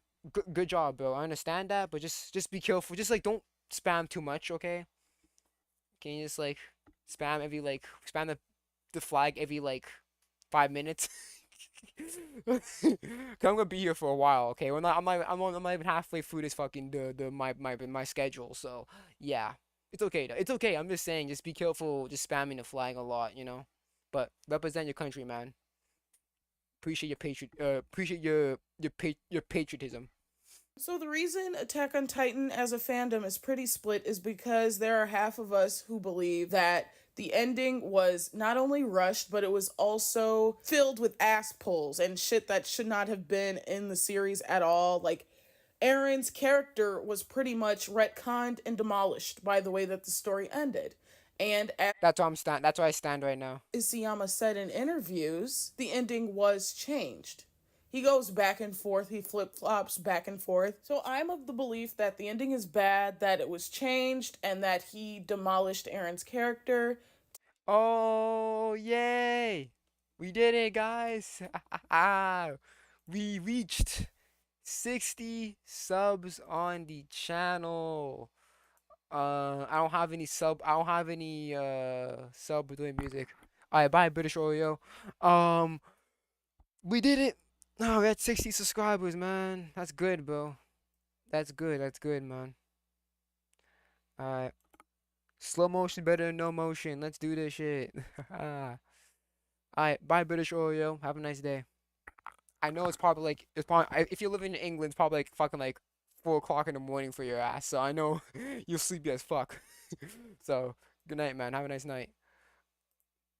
Um, don't worry about if you want to watch the stream next time I'm gonna leave it up on my channel. So if you want to watch the rest of it after when you wake up, you can watch it. But yeah, have a good have a good sleep. Anyways, back to the To video. create a ending that the majority of people would be able to sit with and would be able to like because their favorite characters survived, right? That's my belief. And the things he said in interviews that corroborate what I'm saying is he said that as the story got more and more popular, he decided that the original ending wouldn't be fair to the audience who fell in love with the characters, Don't right? care. Another thing he said was that he was inspired by Guardians of the Galaxy. I don't care. I don't care, but if you have a plan to kill off a certain character, then fucking do it. I don't care if people like him, man. People like Jon Snow in the books, but he still got shanked up. So, but it's called if you need to kill a if you need to kill a character, bro, kill a character, man. All right. You know, while writing the end of his story, while changing it, in my opinion. And so that's why we get this kind of kumbaya, saviors of the world type of ending, where originally, he said this again, he said this in an interview. This was one of the first things he said, that the story ends like the mist. That's what he said. What happens in the mist? Everybody that you care about dies, except one sole survivor. Which is the main character, which could be character, which is connected to Aaron. Bam. Huh. Main character. And they don't just die, the main character kills them all. Because the future, he assumed, was so bleak that, you know, they wouldn't survive it anyway. He killed them as a pity for them. So what we got was a lot different than that, obviously. So what we're going to be doing in this video is decipher. Apparently, the book ending of The Mist is actually way different than in the movie. But I don't know if that's true. I'll look into it probably the end after the videos. Maybe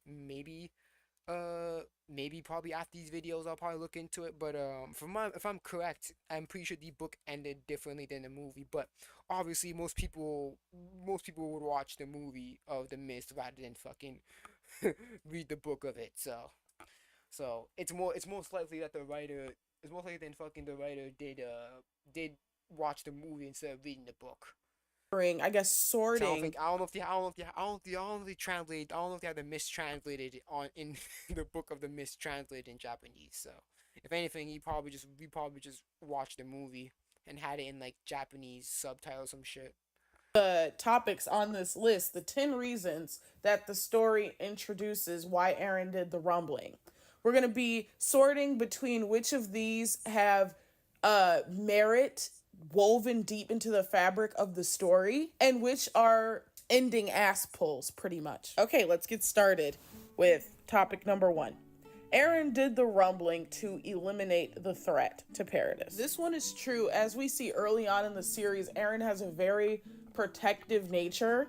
He says out of his own mouth, like, if you threaten to take my freedom, I won't hesitate to take yours. And anybody who like takes freedom from other people, he dehumanizes them. You are an animal. Like, I don't care about your life. If you take life from other people, I don't care about your life. Your life has no value. That's the way he thinks. And that's the way he thinks in the entire story up until he reunites with Reiner, right? He understands that some people are just brainwashed, right? Like, some people, he tells Reiner, like, you know, what chance did you have against, you know, self-hatred propaganda? I understand. You're not evil. I get it. I do. But at this point, I'm moving forward to protect my people. Because we were born into this world, we have a right to live. So we see Aaron go from this like extremely you do it to me, I do it to you type of person, like without any second thought, without any nuance. And we see in season 4 and in the later chapters of the manga, we see, well, I'll just talk about it in terms of the anime since it's easier. We see in season 4 that he becomes more nuanced. Yeah, I understand, like, not everybody's bad, right? He cries to Ramsey. He gets it. Not everybody deserves this. There's Falcos in the world, right? He gets it. However, he has to move forward and eliminate the threats because he deserves to live, because he was born into this world. Just the fact that he was born into the world gives him the right to live and to not be killed. Like, it's a no-brainer, and it's like universal. That's how he feels about everybody, right? Like, if someone threatens your freedom, fuck them, kill them, right? Being a slave to freedom is an oxymoron, right? Like, it doesn't exist to be a slave to freedom. Someone who's a slave to freedom is the most free person of all, right? And so Aaron, being a quote slave to freedom, as he confirms in the last In the episode, he never confirmed. He never said it in the manga. Yeah, he just says it literally in the episode.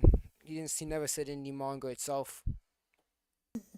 in his last words to Armin. Yeah, it makes sense that these people who are threatening to kill him, to wipe him and his people off of the map, he's going forth to eliminate these threats. The rumbling is this measure to kill the people before they can kill Paradisians, right? Remember, the World Alliance has grouped up and they are ready to wipe Paradis off the map. So eliminating threats is approved. It is in line with his character.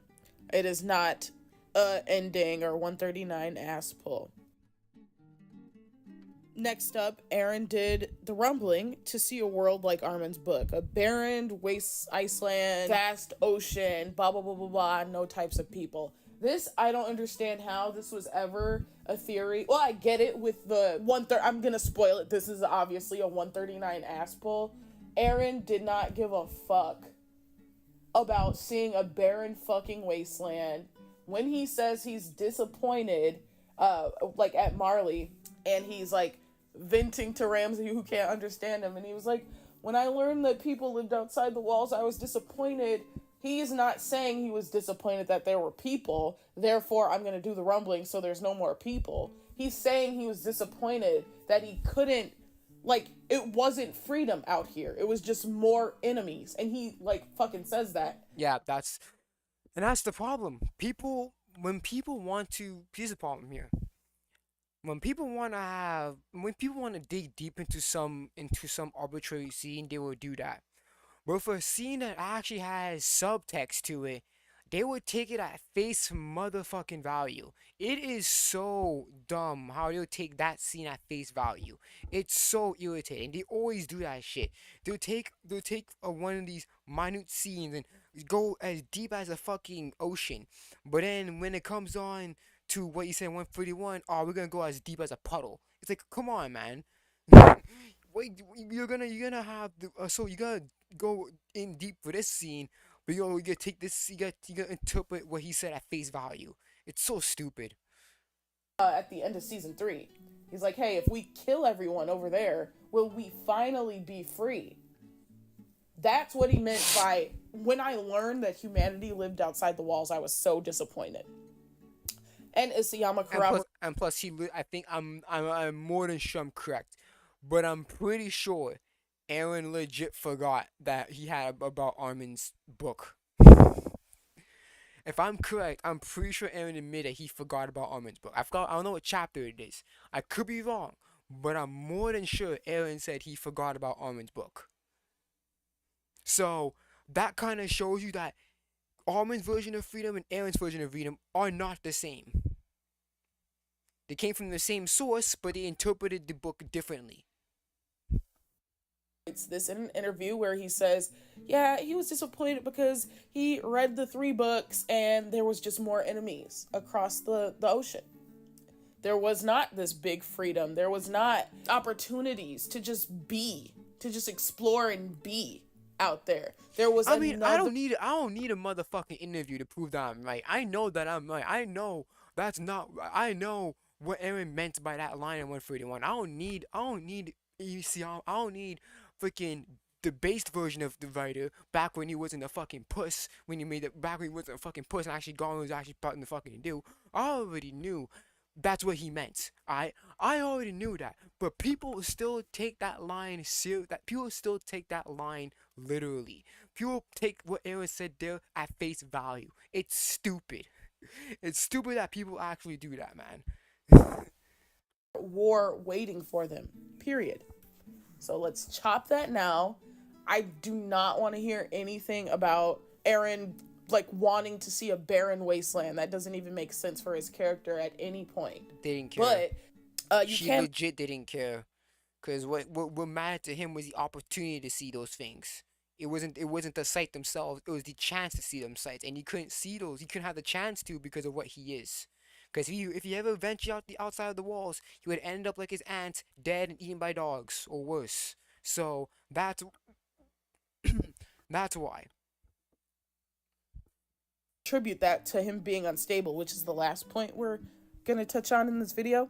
But no, this is a 139 ass pull. Isayama says himself that he was disappointed because people, there was another war. Yes, the hostility it was because his people were being treated poorly. They're seen as monsters, and then also the wars and shit that were happening because of it. So again, it was never because there was people in on the walls. If you want to assume that in your head canon, that's your head canon. But actually, if you actually fucking sorry, if you actually fucking read it properly, you understand that's what Aaron meant. I don't need Isama's interviews to prove that what my interpretation is correct, because I know that's what he meant by that. I don't need an interview to show it. I don't need an interview to back that up. Hey, I mean that's concrete evidence from the writer himself, but hey, I already knew that's what Aaron meant. Waiting for them.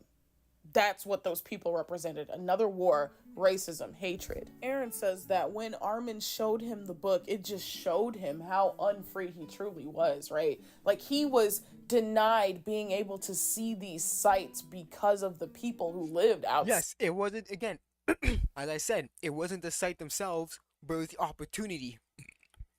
It was the chance. He couldn't get that. He didn't care about the sites. He just cared about the opportunity itself, and he couldn't get the opportunity because of what he is. And they found out he was elderly, and again, he would end up like his mom, dead. Not well. No, I mean, yeah, he'd be dead like his mom, but his aunt, dead, eaten by dogs, or jumped by military, some shit. Or kidnapped. I mean, he was a Valentine, so it's easy to kill him. Just kill him, to kidnap him, take his, send him, eat him, let him get him eaten by someone else, whatever. Of the walls, right? It has nothing to do with, hey, there's other life forms out there.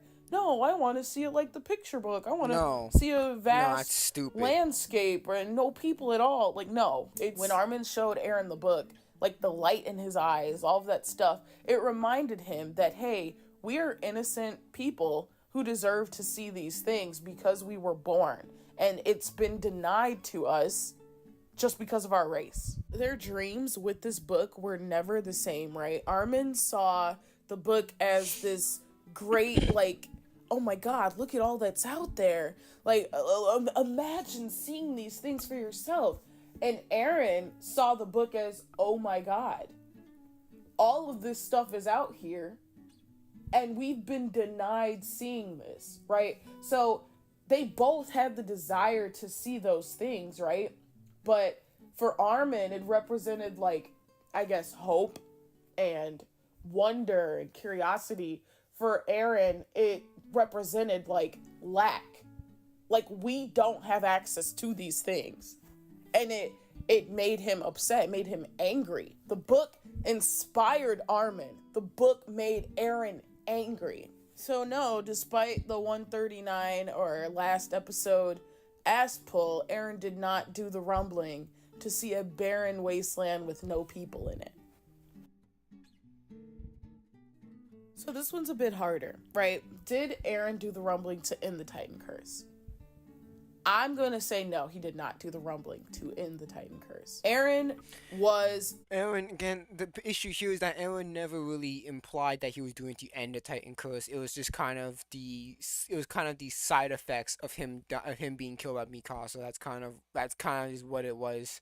His goal was never really to end the Titan curse. Yeah, he technically did end all Titans because he ended the curse, so therefore no Titans. But again, he knew the reason why he didn't really care much about Titan curse anymore because the Titans weren't the problem. It was the people outside because the reason why Titans were even spawning in the first place because the Marleyans were injecting the bad Eldian, well, the Eldian prisoners with the serum, right? If base Think about this for a second. If they were never if the aliens never made contact with any of that serum ever, they will live just fine. So for Aaron's reason to trying to end the curse itself, it doesn't really no, that's not really what he's trying to do because he knew that the Titans weren't the problem. It was the people, it was the outside world themselves. He really called one of the Titans that were crippled, that were that couldn't really move. He really called it a patriot. So he kind of his relationship of Titans changed. He knew that Titans were not the problem. They're just victims. So I wouldn't say ending the Titan curse was his other key motivation. It was just more if it was more like a result of what happened in the end. not necessarily disturbed by Titans at this point. He called the people who were turned into Titans from Eldia, from Marley, right? He called them patriots, fellow patriots. He realized that Titans were not the problem. The people who were turning people into Titans were the actual problem. Now, sure, he didn't really enjoy the fact that they shortened the lifespan of people. And sure, he was against passing Titans down, a bloodline, right? However, he had no beef with Titans past figuring out that Titans were actually humans, that figuring out that Titans were actually Eldians from the mainland who were fighting against the oppression and the oppressive regime over in Marley and in the rest of the world. So for me, this one isn't something a hill I would die on, but I'm personally gonna say that yeah, no, sorry, Eren was not doing the rumbling to end the Titan curse, despite him saying in 139 that he chose the path that would lead to Mikasa making a choice that would lead to the end of the Titan curse. Despite him saying that, I do think I'm going to chalk that up to another 139 ass pull. This one is debatable though. Like I will accept counter arguments to this argument I'm making. Yeah, because again, he never explicitly said that that curse would led to the ending of the Titan curse. Again, we know he can't see past his death. It was confirmed in the manga chapter itself. He cannot see past his death. So he wouldn't even know if the Titan curse will actually be stopped or not.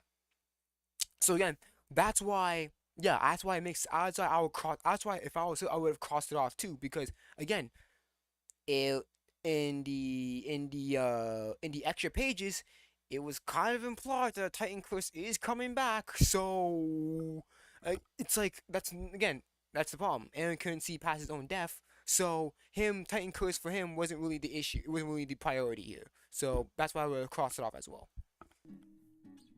So now we get to the topic that again, it's debatable, but I'm more leaning towards no, because again, the reason why Eldians were turning Titans in the first place is because of the fucking Marleyans and how they're being treated. Right? If Eldians never made contact with that nasty serum, they would never turn into Titans at all.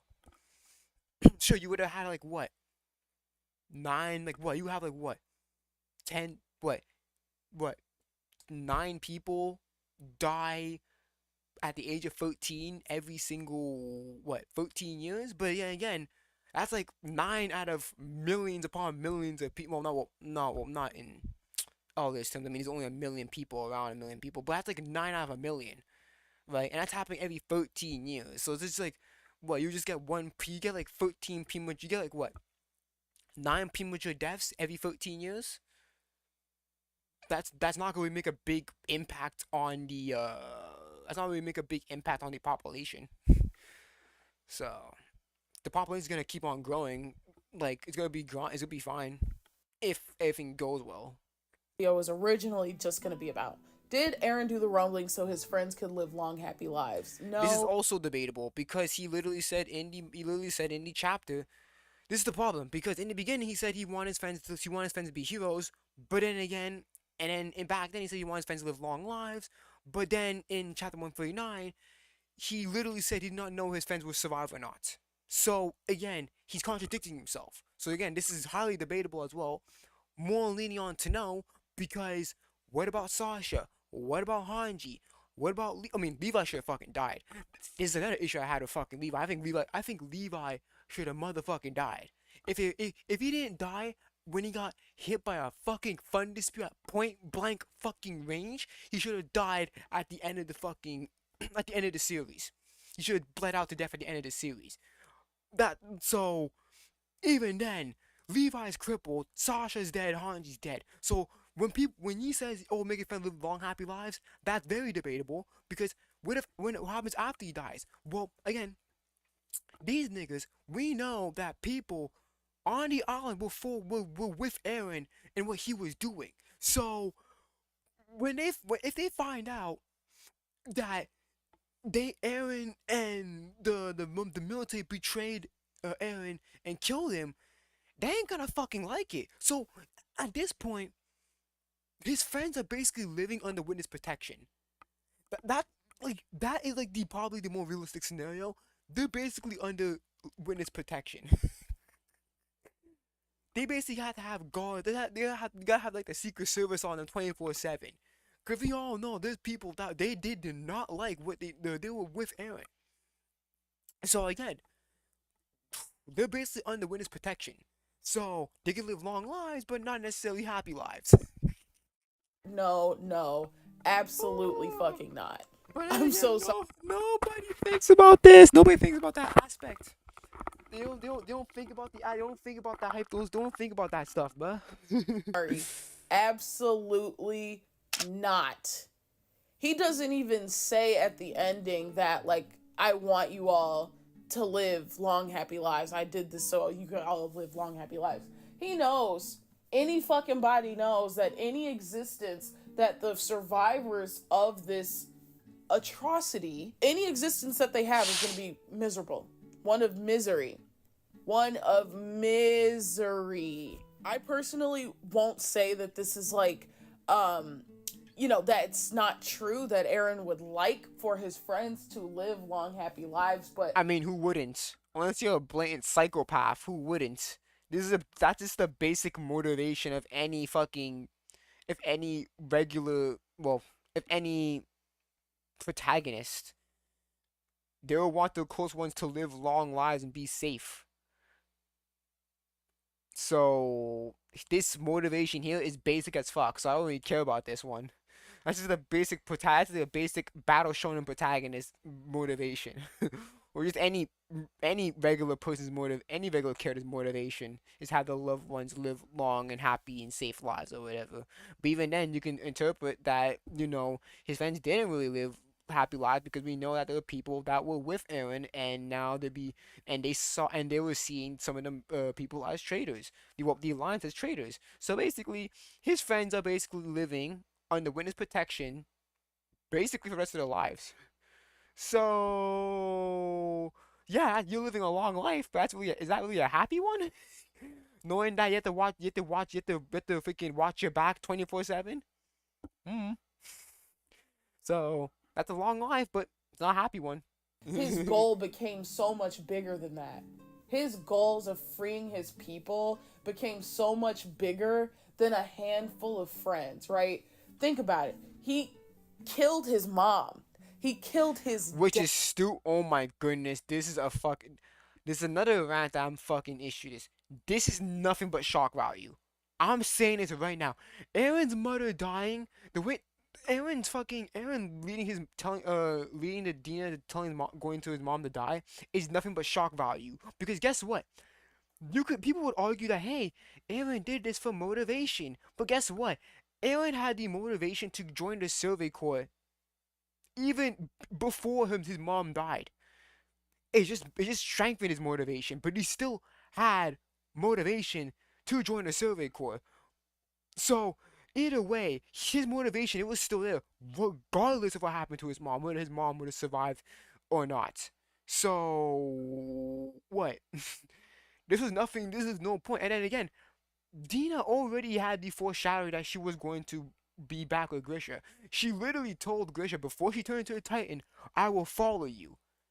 And guess what? She basically did. Right place, but wrong time. That's pretty much how it is. It's the right place, but the wrong time. So, yeah. And honestly, Dina could have been easily written off as an abnormal because we have seen abnormals that don't eat people on sites. They go after certain people. Alright, so it's been established that abnormal titans do that. They don't eat the closest person. They don't eat everyone on site. They go after certain people, like when couple of titans went after Irwin or some shit, if I'm correct. So again, Dina could have been easily written off as an abnormal titan for sure. Or when Rod Reese, when he turned into a titan, he didn't go. He went directly to the wall. So again, so again, easily Dina could have been easily written off as an abnormal titan. It would have made sense. There was this scene was nothing but for shock value. Dad. You mean to tell me that Armin and Mikasa and John and Connie are more important to Eren than his mom and dad? Absolutely not. I'm so sorry.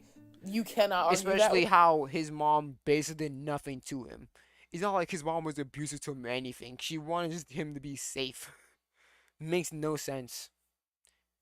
And it kind of sours the whole ideology that he got from his mom. That, you're special because you're born into this world.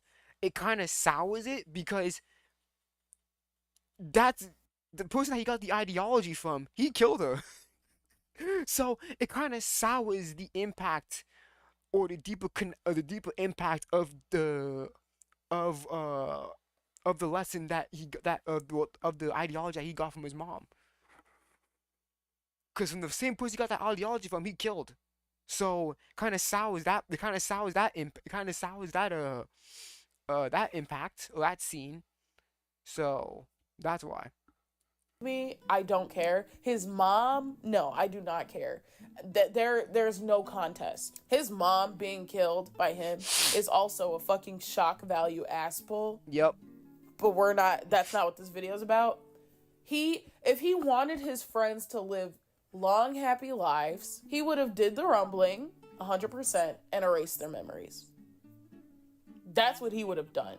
And then it would have been beautifully ironic because the person who fights for freedom, who, was against all of these terrible regimes, does something that the previous king did to the people, erasing memories and so on and so forth, right? Now, with the way the series ends, we have him doing much worse than the original, King of Paradise. Much, much worse, right? Absolutely awful, not getting the kids out of the forest. Yeah, that's the issue because Aaron does not like, he would rather learn the truth than live in ignorance. So, and we all already know that he's a contradictory person, right? So if he did that, if he did that, or if he basically did this, if he basically did the 100% rumbling, and then erased everybody in the population's memories except for his own, that I would understand. I would completely understand what he would be understand that, and at that point, it would kind of be back to square one, except not really because obviously the walls are gone and people outside the island are dead. So it would pretty much going back to the beginning. So you could argue, hey, it will go full circle. How people fought to do the last remaining humanity on Earth. Then at the end of the series, it's actually true.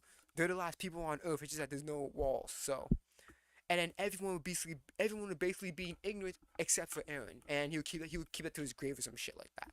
So yeah, that him doing that would have made much more sense than what he did in the original ending. If he did that, I would honestly, I would say I would say it would be a better ending. which was one of the biggest themes of Attack on Titan. I don't care about Passing themes. down the burden I do not care about themes. Get themes out of here. to future generations.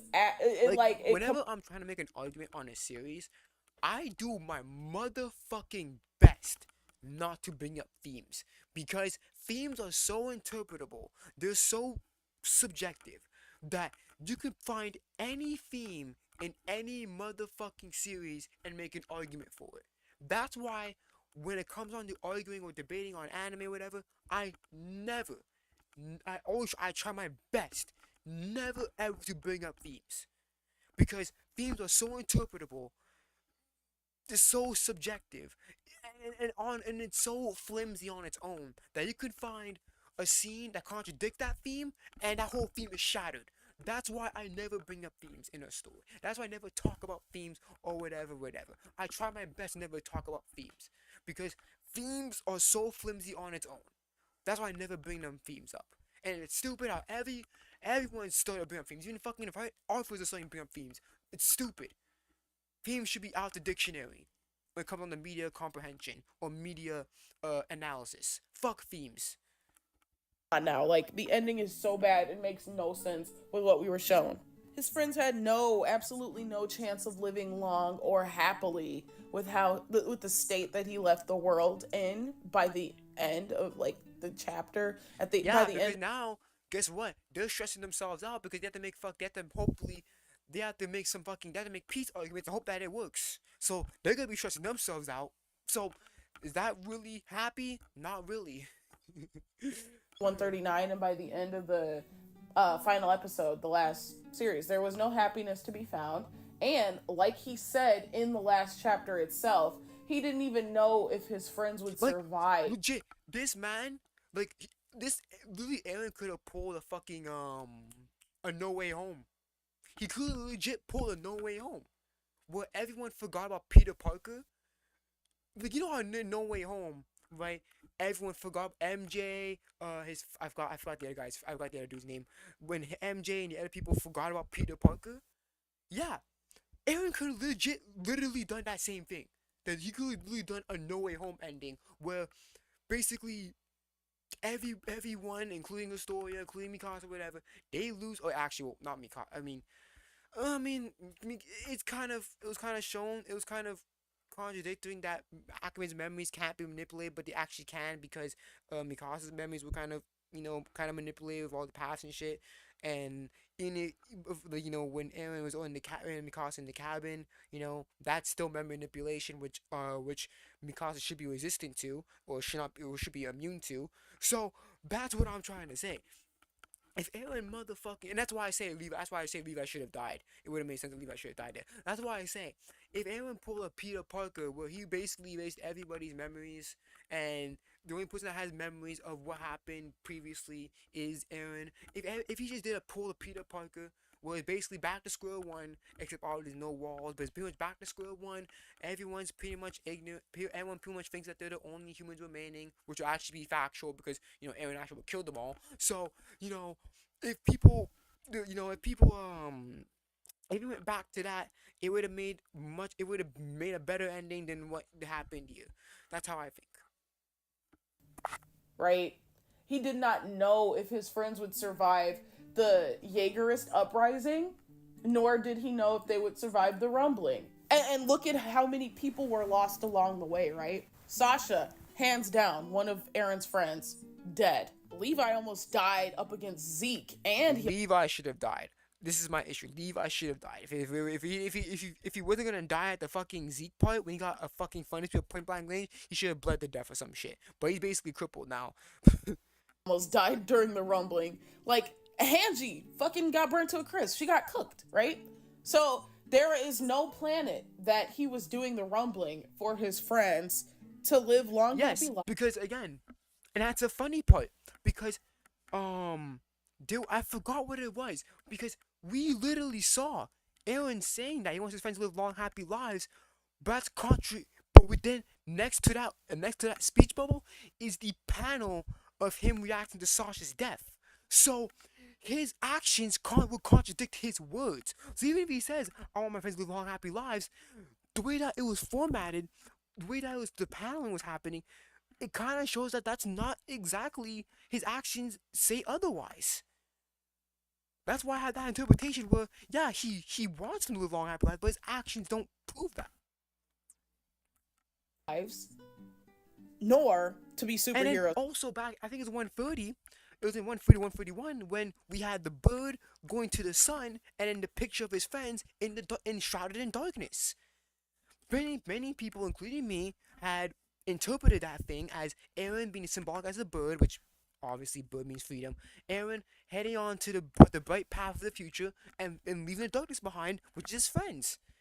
Bam! That's why people would be saying, "Yo, Aaron our ending should be the true ending," or Aaron's friends should die. That's why people think that saying he wanted his friends to live long lives, it's just not true. His actions say the actions and the manga itself, they format it otherwise.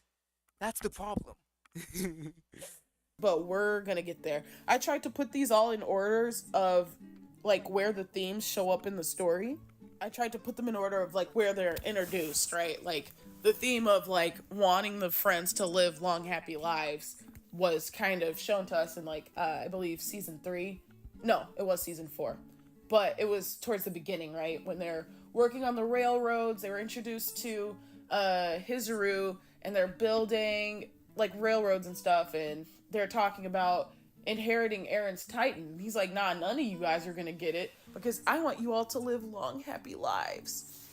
I want, right? It wasn't his goal. It was just something he wanted. As I'm editing, sitting here listening to my voice, I'm beginning to think that now Isayama like kind of used this. Like at first, I want you all to live long, happy lives was going to be something that was beautifully ironic, right? Like more of the 104th was supposed to die in the rumbling. And so, the rewatch value of that. That's why I see it's meant to be ironic because we literally see a bird heading to the light and leaving the darkness, and his friends, the picture of his friends are shrouded in the darkness, and the bird symbolizes Aaron leaving them behind. Another thing too is that he said he wants his friends to live long, happy lives, which is contradicting to the panel of him reacting to Sasha's death.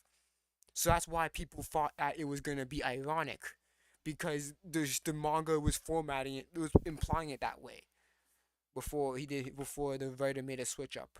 Moment in the wagon where Aaron says, I want you all to live long, happy lives, you'd see that and you'd be sad and you'd cry. Or at the end when they all would die, or John and Connie at least when they get turned into Titans, they should. I don't understand. I don't know if it's just me, but I never cried in any for any scene. I never cried by any scene from Attack on Titan. That's so funny.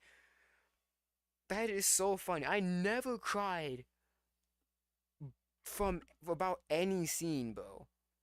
At all. Which is actually pretty funny. But the anime that made me cry though, fucking One Piece, bro. One Piece made me cry for a fucking boat. I have like how did Oda's a fucking, oh my god, he's such a good writer. How, like, I have never motherfucking cried for an inanimate object. The boat is an inanimate object. I'm crying for the boat. And then, oh, Senior Pink's backstory, yo, that made me cry too. Oh my goodness, man. I'm sorry, man. I love One Piece, man. I'm actually gonna do some One Piece videos later on during the year or something, cause One Piece is so good, man. Read One Piece, man, or watch it. Actually, read it, cause if you read it, you'll get there faster than by watching it. Right there, you'd look back to that moment. You'd think back to that moment and be like, damn, that's really sad. So now it amounts to nothing, and it's like, well, like, instead of it being this super ironic good moment to go back on. Now that's his surprise, surprise. That was his big goal all along. Even though he didn't even know if they would survive. I wouldn't say that this was a 139 ass pull as much as it was like a crutch that Isayama. It was a crutch that he used to just he. It was a crutch that Isayama used to just. Oh yeah, it was a crutch that the writer used to justify Aaron's motivations. That's why. But no, I think it was meant. I think it was always meant to be ironic how he wanted to save his friends, but his actions caused his friends to die, whether indirectly or directly by his hand. Leaned on to try and make the ending that would make most people happy. Their favorite characters being alive and well at the end, right? I've been oh my god, it's so weird because I cut my dreads off in November, and we're already almost in November, bro. Oh my goodness, yo.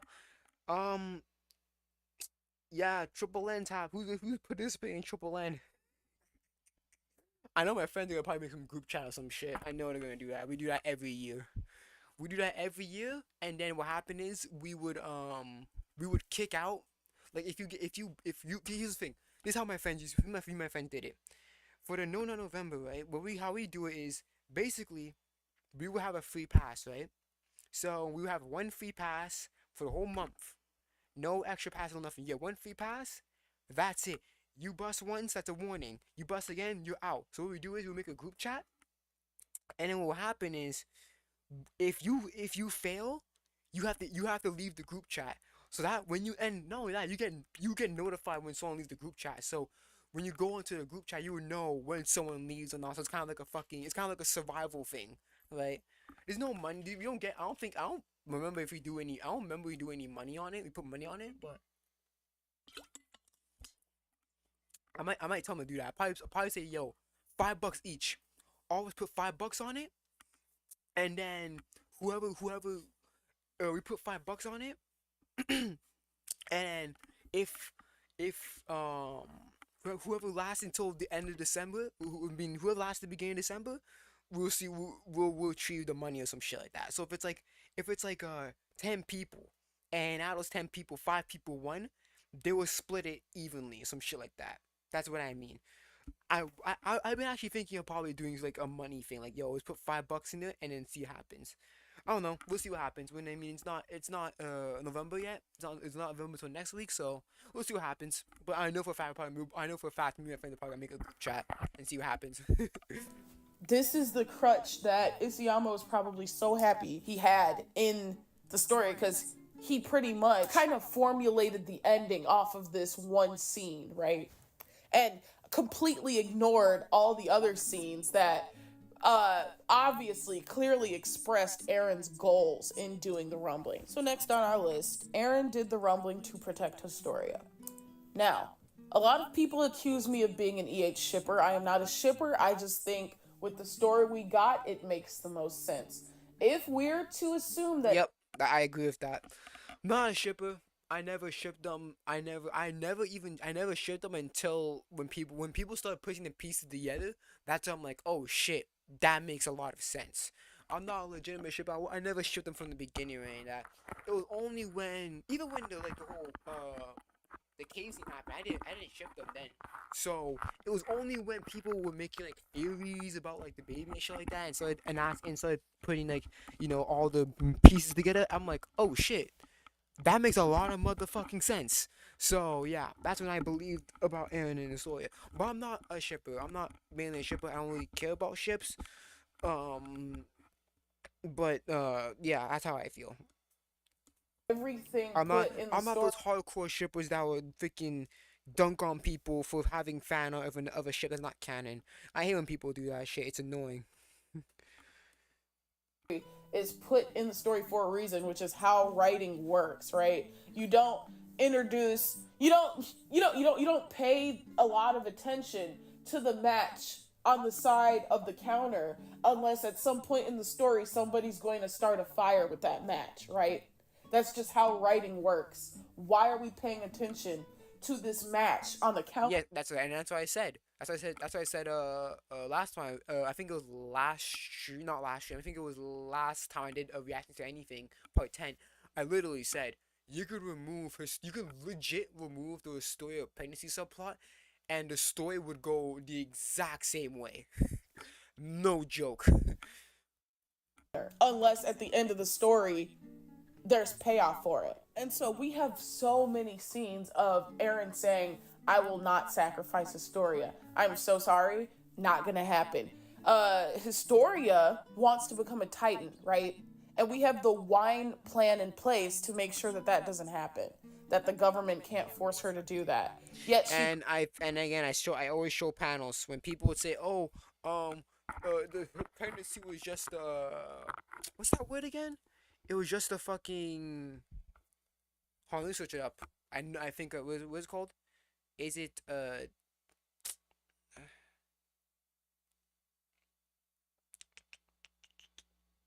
no, it's not tangential. What is it called? Well, I mean, I mean, it was a tangential subplot because it was basically add no relevance to the story at all. You can really take that out; it would make no sense. You can take that out; it would not impact anything. What does it mean? Um, I don't know what it mean. Like a just in case word. I forgot what it mean. That's what it means. Just in case. What would that be? Like a no. What is it? What would it be called? What would it be called?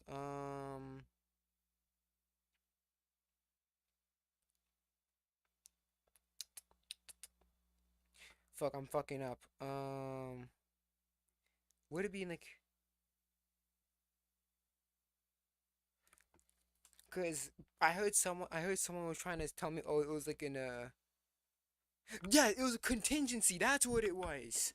Okay, yeah. Someone actually, I remember someone on Twitter actually someone tried to tell me that. On Twitter actually trying to tell me that it was a contingency plan, and I'm like, no, it's not because Zeke if you look here, past tense, Lena literally told that the people that drank the wine were the top officials, and she wrote it in the past tense. She said it in past tense, meaning that they already drank the wine. So who started getting pregnant, there's no point of her getting pregnant. So yeah, I heard people actually trying to come tell me it was a contingency plan. No, it was not. It was a pointless subplot that should never been in the story to begin with because it was never going to be in point at all. decides to have a baby for some reason. Doesn't make sense. But Aaron does everything he can to keep Historia off of the front lines, right, of the battle. So much so that Hanji picks up on it twice. She's like, hey, like, I've been noticing, like, I knew you'd never sacrifice Historia. What about Historia? Like, she teases him about this. Yep. Because at this point, it's like there's clearly something you're protecting here. And that's the only leverage Hanji That's tries. another thing. That's another thing that people bring up, and that's I also bring up too. If Why wouldn't Hanji bring up Mikasa, right? Because Mikasa almost died back in Liberia. She could have said, "Yo, Mikasa could have been shot. What would you do if she didn't get shot or some shit like that, right?" But instead, Hanji brings up Historia out of all people. She could have brought up legit anybody. Armin, Hanji, not Hanji. Or Hanji could have even brought up Sasha. Hanji could have said, yo, I thought you cared about Sasha. Something, but she brings up Historia out of all people. Why? No point. To use against Aaron when he's in jail, right? It's the only leverage. What about Historia? Hanji doesn't say, what about Mikasa? Hanji doesn't say, what about Armin? She says, what about Historia? Because she's been noticing. So back to the example with the match. Why are we writing in Hanji doing a double take at Aaron, interacting with Historia, Hanji emoting after Aaron stands up for Historia? What is this all for if it makes no sense in the end? And Historia is the only one Aaron comes to about his plan. He's like, hey, so I'm going to do this rumbling. She's like, yo, I don't really know if I agree with that. That's fucked up. That's what happened to your mom. And he's like, yeah, well, we don't really see what he says to her to convince her. Besides him saying that, and he has no reason to lie to her, right? Because if she was going to stop him, if she wanted to stop him, she's a fucking queen, she would have. He told her just because he trusts her. So this is like one of the final times we get a look into Aaron's actual thoughts before, chapter 139 that I called the ass pull chapter, or the final final episode, which is the ass pull episode, right? These are his final thoughts that we get before he spends the final arc sleep, right? These are his final thoughts, the final peek into his motivation, into his inner thoughts, inner turmoil. And it's him telling his story of things that are corroborated by the series so far. Hey, I need to bury this cycle of hatred. They want to continue making child eat their parents, passing Titans down a bloodline. I won't let them. That's done. That's over with. And he tells Historia, we either run or we fight. Okay, let's be so for real. He does not mean Historia run away by yourself. He does not mean Historia fight by yourself. No, cause he said our only options. So the fact that he put R mean that Aaron was going to help her he was going to help her escape. Where he was going to fight his friends, or he was going to help her run away. He was going to assist her, or he would have the Jaegers help her out. So he would make sure that she had some protection on her. Wait, no. I didn't mean it like that. She would have some form of protection. Whether that be himself, or he would have the Jaegers do it. He would have had some form of protection. You have some form of protection to protect Historia. So, yeah. So I didn't mean the phrase protection mean condom or some shit. Whoopsie. Right? Should've He phrased it means better. I'm here with you. Because he literally... Okay, let me phrase it better. He would have ensured her safety, whether by means of he's there, or someone that he's close with, whether that be some allies of the Jaegers being there. That's what I mean. That's what I meant to. That's what I meant to say. That's what I meant to say. Is to ensure he would have ensured her safety, whether by means that either he would be present, physically present, or flock or group of Jaegers being physically present to protect her. That's what I mean. Jesus Christ. Oh my goodness, man. Jeez, I'm talking about protection and obviously oh my goodness, bro. Is right there with her. We run or we fight. She says we're not doing either. I'm staying right here. And then there's a time skip, obscured conversation. Yep. And she asks what he would think and about. that's an issue. We don't, and that's a motherfucking issue. We do not know what happened between that moment, between the whole I'm not running away shit, memory erasing shit, and then we don't know what led to her. We don't see the conversation or what led to Historia to ask that question of Aaron. And again, we do not see Aaron's reaction to that question. So we have to make headcanon based off of the canon ending, and that's bad. Because again, there was no, by this point, what's the whole point of pregnancy test? What's the whole point of put the pregnancy subplot? It was never going to be in points at all. And people would say, "Oh, but it's meant to fit the theme, the life and death." Shut the fuck up. If it's there only to fit a theme, take it out. Honestly, because there's no. If it's there just to put a theme there, just take it out at that point. There's no point. There's no point of it being there. Take it out. Her having a child, and there's never any follow up on that.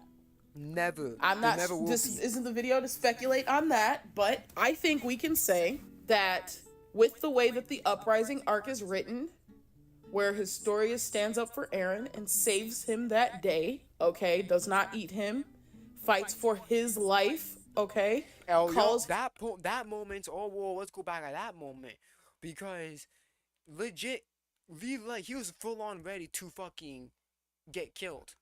He was full on willing to, I'm gonna eat myself. Everyone was quiet. Everyone didn't say shit. I think Mikasa was about to say something, but then she still went nah, we got another option. We're gonna kill my father. Bam. That day, okay, does not eat him, fights for his life, okay, calls him her ally, right? Well, calls herself his ally. She protects him, and he pays it forward, and he protects her. It's even in like subtly in this conversation that he has with Falco, right? Falco sits next to him under a tree, right? And he's like, hey, like Falco's telling him, yeah, there's this girl that I don't want to become a Titan. Well, there's this person that I don't want to become a Titan. And Aaron's like, is it a girl? So he gets it, right? Like it's Yes, he and yo, I had people trying to debate this was actually even talking about Mikasa, which again doesn't make motherfucking sense because we know what Falco meant by this. We know by the subtext what Falco means that because again, Gabby at this point is already a motherfucking soldier. Gabby's already a soldier. So him saying this, so that's not what Porco. Oh my god, this is not what Falco meant here. Falco meant something else. What Falco meant here was that he did not want Gabby to become a warrior like Ryan, like Peak and all, and Porco, right? That's what Falco meant. Because again, at this point, Gabby is already a soldier. She's already being popular amongst the military for what she did and shit. So at this point, Gabby's already a motherfucking soldier. You feel me? So what Falco meant here is that he did not want Gabby to become a Titan, right? Because she was going to take if I'm correct, I think she was planning on taking Rhino's Titan. Yeah, she was planning on becoming the Armored Titan. And then Aaron jumped the gun. Like, oh, is this talent candidate a girl? Because obviously I'll be referenced to Historia, the plan for Historia to become the Beast Titan. You know what I'm saying? That's why I understand people interpret it as um Aaron meant why Aaron would be pretty much easy able to jump to conclusions like this easily because he was in that situation. He was basically in Falco's situation. Oh my goodness, it's man. expertly woven into the story. So Falco's like, I'm doing what I'm doing to protect Gabby. I'm doing what I'm doing to protect her from becoming a Titan. That's why I do everything. And Aaron is inadvertently admitting that he's doing the same for someone. He's real. And then, and I remember it was so funny. He was like, I remember it was like, when Aaron's grandfather, he came up and said, oh, you should return back to your family and all that shit. And he got like low key mad. He was like, oh, you telling me that I should go back to my family, but look at you, what happened to your family, nigga? You fucked that shit up hard.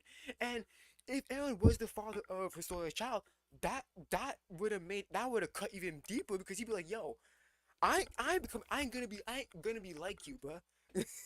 I ain't gonna fucking suck up to these fucking military niggas that basically let my daughter die. No, I ain't letting that shit happen, bruh. Oh my goodness, man. Ugh. Relating to him. So this one is going to be a yes. I do believe there's enough in the story to show that, enough before the final arc to show that, yeah, Aaron did do the rumbling to protect Historia specifically.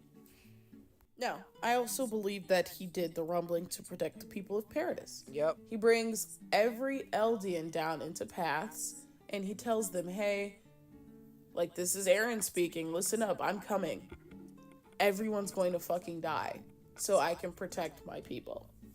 He has no reason to lie at this point. He gains nothing by lying at all. In fact, if his actual plan was to make his friends super duper heroes and come stop him and stuff, he would not have given them the perfect reason not to try and come stop him.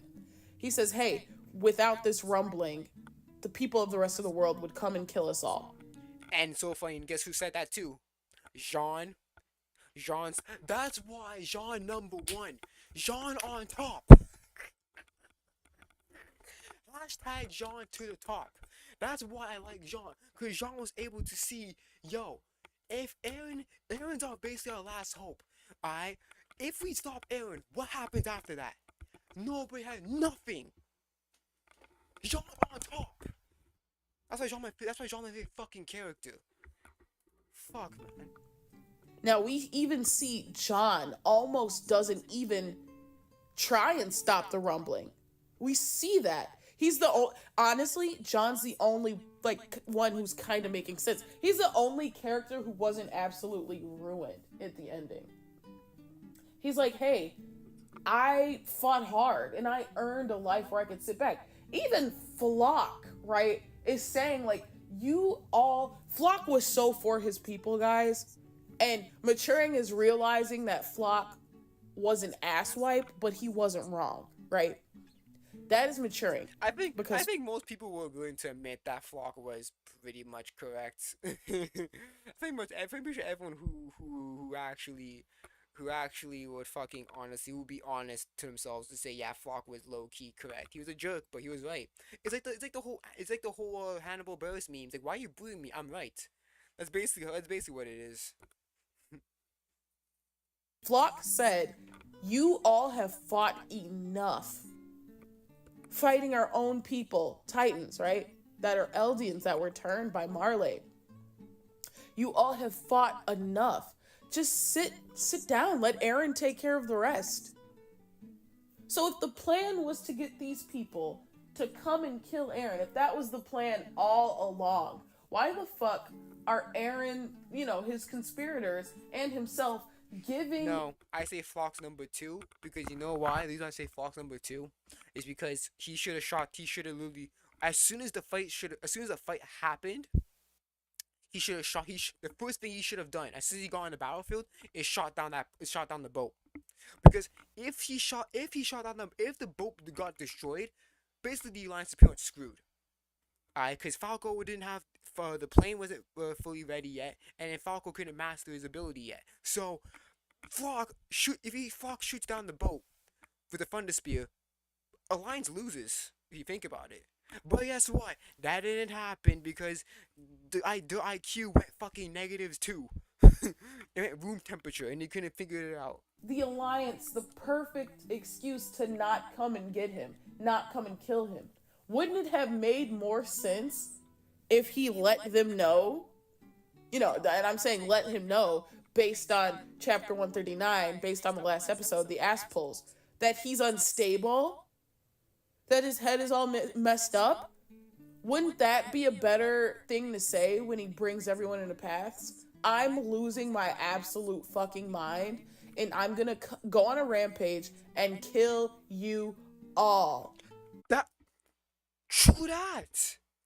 Because again, the whole point is trying to make his friends seem like heroes. So if he said I'm gonna go on a motherfucking rampage, I'm going insane, I'm gonna kill everyone, that would portray them as better. That would better portray the Alliance as heroes. So you should have actually seen that. He should have basically said, "Yeah, true that." He should have basically said, "I'm about to slaughter everyone." Boo hoo ha ha. Not like that, but I'm about to slaughter everyone. So, yeah, he should have said something like that. Then John would have jumped up. "I'm stopping this shit. He's out of his mind." Yeah. Other characters would have jumped up. "He's absolutely out of his mind. Let me stop him." Instead, he gives them the perfect reason to not come and kill him. So there is no way he's lying in this scene. Hear me, people of Paradis. This is Eren Yeager. I've come to liberate you, okay? Absolute perfect reason not to come and stop him. So yes, I do believe that, again, this is actually one of his reasons to do the rumbling, to protect the people of Paradis. Keep that shit on. And to not leave their future up to fate, as he stated. Oh my, please, Browns, please stop with the sound effects. You're using SpongeBob sound effects, not using laser guns. Stop it, please. Just put the yes mark on it, or put the ching, put the ding, the check mark sound, the ding, and that's it, bruh. You don't need the whole SpongeBob laser tag shit, bruh. So next we have Bury the History of Hatred and the Cycle of Hatred, right? Like, this is clearly... he did say that. He literally said that in the... Yeah. Yes. That's literally just like, yes. we don't even have to talk about this that long, because he said this to Paradis. He said this to the Eldians when he brought them all into paths. We established he has no reason to lie. And he has a reason to lie, and that would be... again, basically bury the history of hatred. That way you can restart the cycle and make a and do better. Like some Kratos shit. We must be better. Fucking love God of War. I need to finish Ragnarok. Fucking love that. Love that game. To Love the games. well, not lie, I guess, based on the ending, but he should tell the truth, the quote quote truth based on 139, that his head is all messed up and mixed up and blah blah blah. He doesn't know what he's doing or thinking or saying, so they can come kill him, right? But instead, he tells them the fucking truth. He tells them something that would make them not want to come kill him, We must be better. which makes no sense if the ending made sense, right? So in Paths, he tells them, hey, like, I'm doing this to end the cycle of hatred. I'm doing this to end the, you know, to bury the history of hatred. And he tells this to Historia too, which again, we establish he has no reason to fucking lie to her. He has every reason to tell her, like, hey, I'm batshit crazy, like, da da da da. But he does not. He tells her the truth.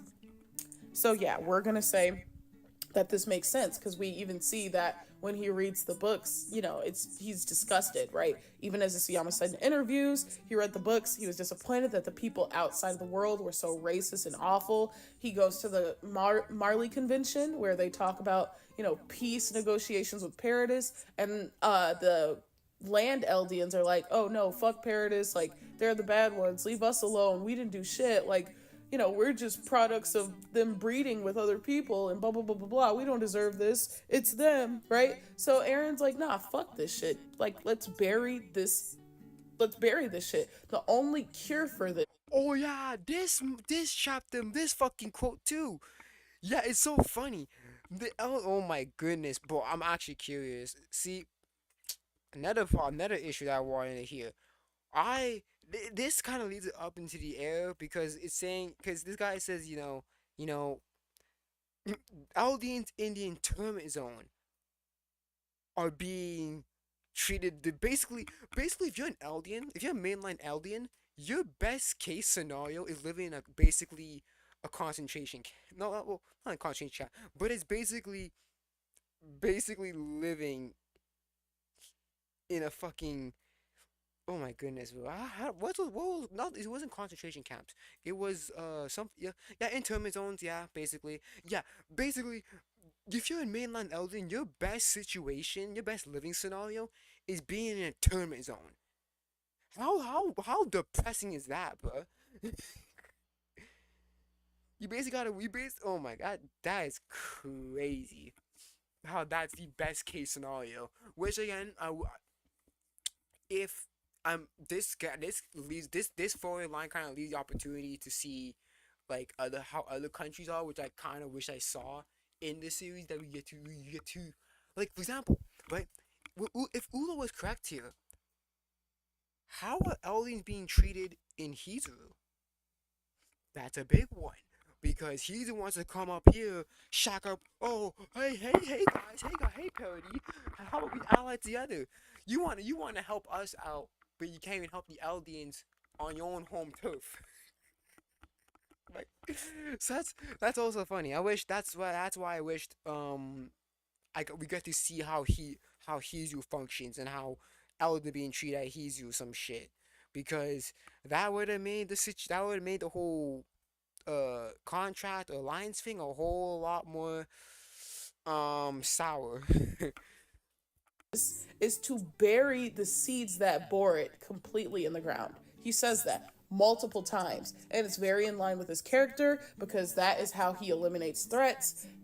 They first do something to him, he then dehumanizes them and then wants them dead because how dare you come for my freedom, right? But then, you know, we did discuss how he has kind of grown out of the dehumanizing stage, and he's just like, well, it is what it is, it's me against you, and I'm gonna choose me every single time, okay? Because I was born into this world, period. We're going fast now because I do have somewhere to be.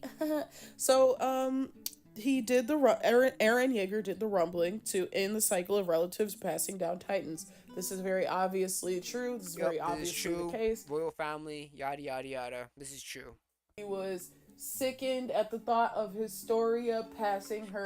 This kind of connects to the whole history and shit.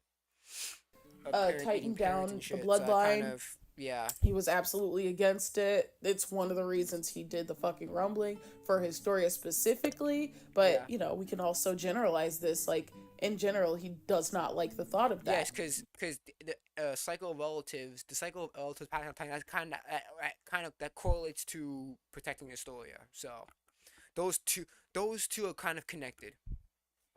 He, Well, one of the biggest not themes in kind the of, they are Titan is connected. getting Not kind of, they are connected. The protecting Astoria and the ending the cycle of relatives passing on Titans, those are connected. So children out of the forest, right? That is made clear when, instead of getting revenge on Gabby, Sasha's father is very much like, instead of getting revenge on Gabby, Sasha's father is like, no, like, this is us adults' fault. Like, it's up to us to stop burdening the future generations. And, you know, yes, Aaron wasn't there that's for why that. people would think that. That's why people would. I can actually bring it down. Good. That's why people think that fucking Aaron should have done the 100% rumbling because he would have buried the hatred, the history of hatred, which would get the children out the forest. If one be all fanatical or whatever, it would have buried the hatred, a history of hatred, which would get again the children out the forest. And what the cradle say? We must be better. So that kind of forwards the whole fucking theme if you want to get all thematic or whatever. Don't really care about themes like that.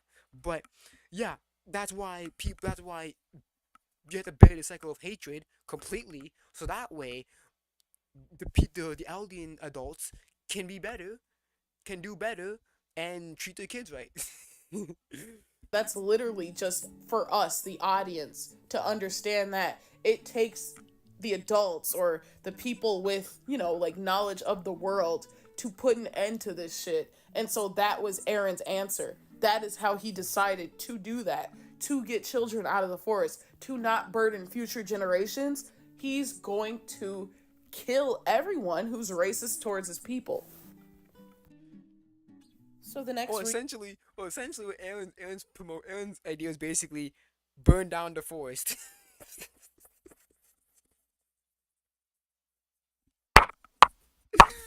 That's essentially what it is. Hey, the kids can't go into a forest if there ain't one.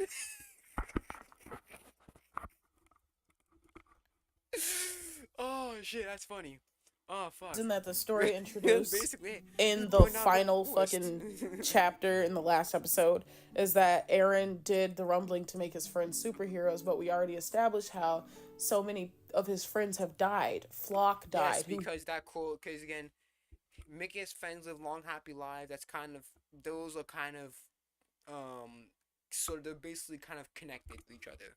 So superhero friends, super friends, and living long lives are kind of connected, although more loosely than the cycle of relatives in Astoria, but they're still kind of connected. So if you shoot down, if you basically if you shoot down your friends living long lives, you kind of have to shoot down making your friends superheroes because they're gonna be dead. So how you gonna make them superheroes?